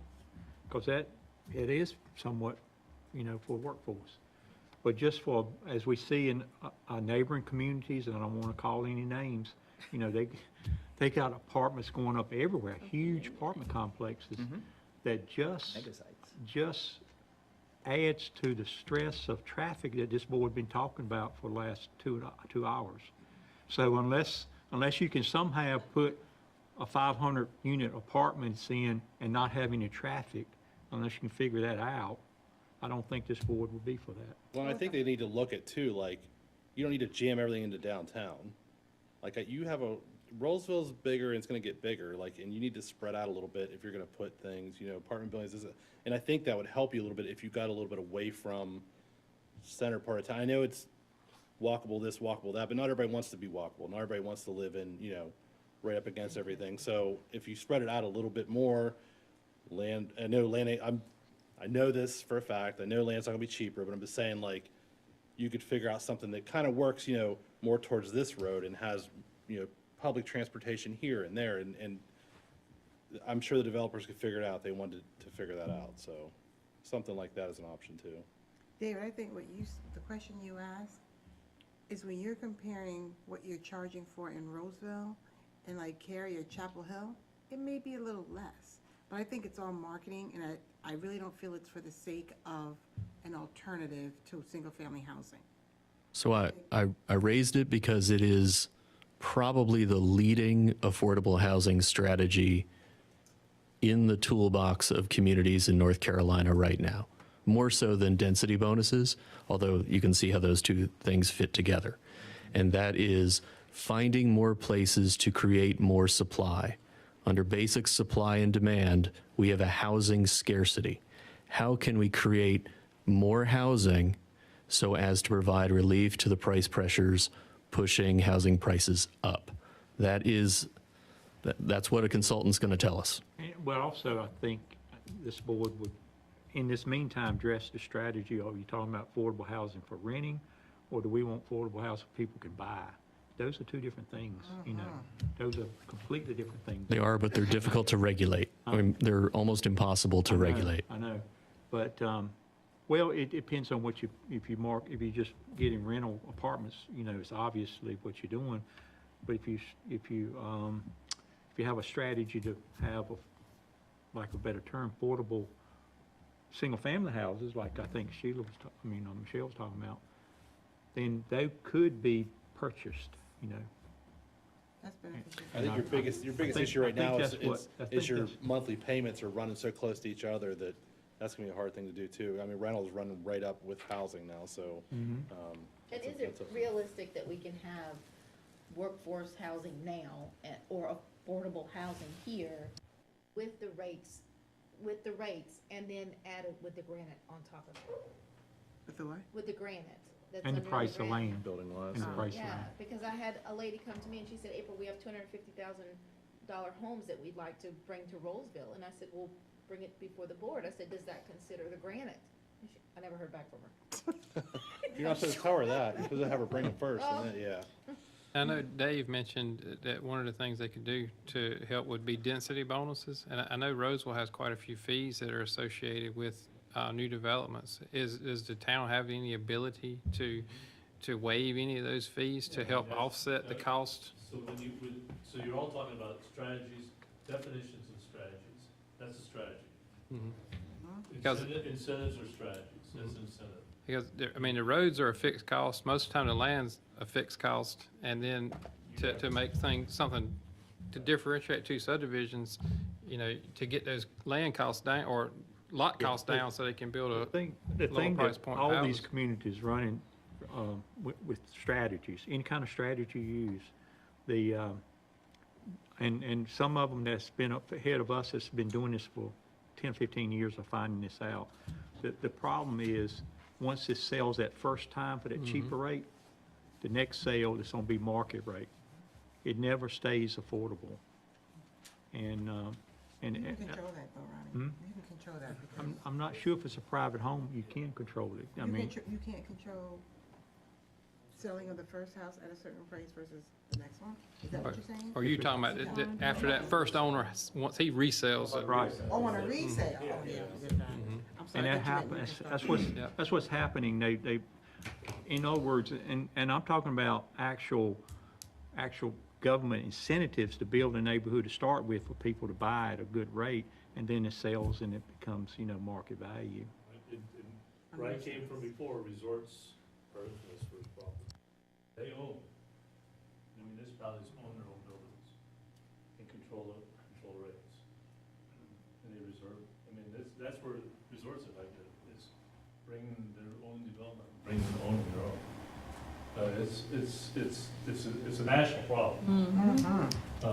In many places, particularly fast growth, and so there are strategies in places, but it's hard to eliminate what you're talking about also, so. On resales, but not on new sales. You No, can new control- sale- You new can control sale- that. I've Yeah, seen you it can- done before. You can control that. Okay, wait, let me rephrase that. I'm talking New York, where I'm from, versus North Carolina. So maybe you cannot in North Carolina. Completely different legal Okay, structure. so I take that back.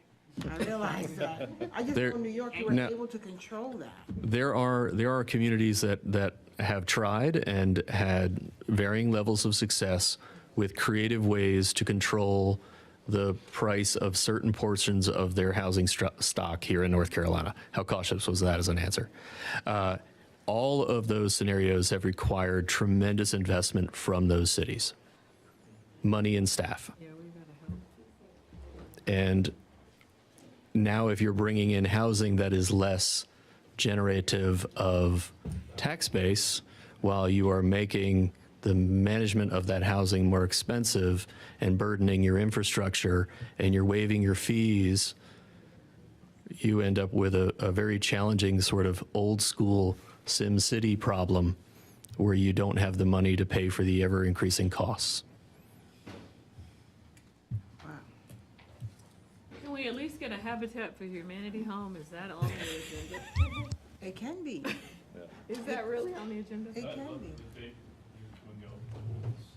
talked to them 3 weeks ago and received a said call aye. back, but It's possible, but you know what? You remember how nobody in Rolesville wanted to sell their land?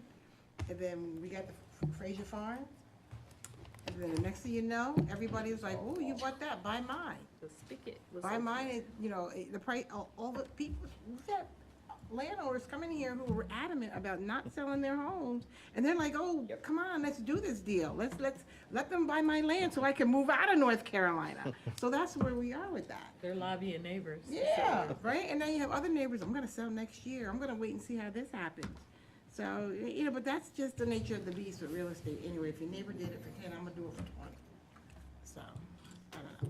But Habitat for Humanity is interested, and they have more money to work with.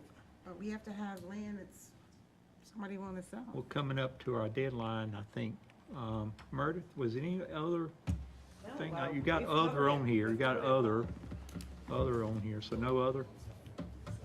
You did a great job. Thank you for pulling all this together. No, this You was spent a good. lot of time, so appreciate that. job. Thanks for that. Chair Powers, any closing thoughts from you, or? Just affordable housing, workforce housing, I mean, that's, I can remember a decade plus ago, you know, before you were mayor, the town board having discussions about whether or not to allow apartments.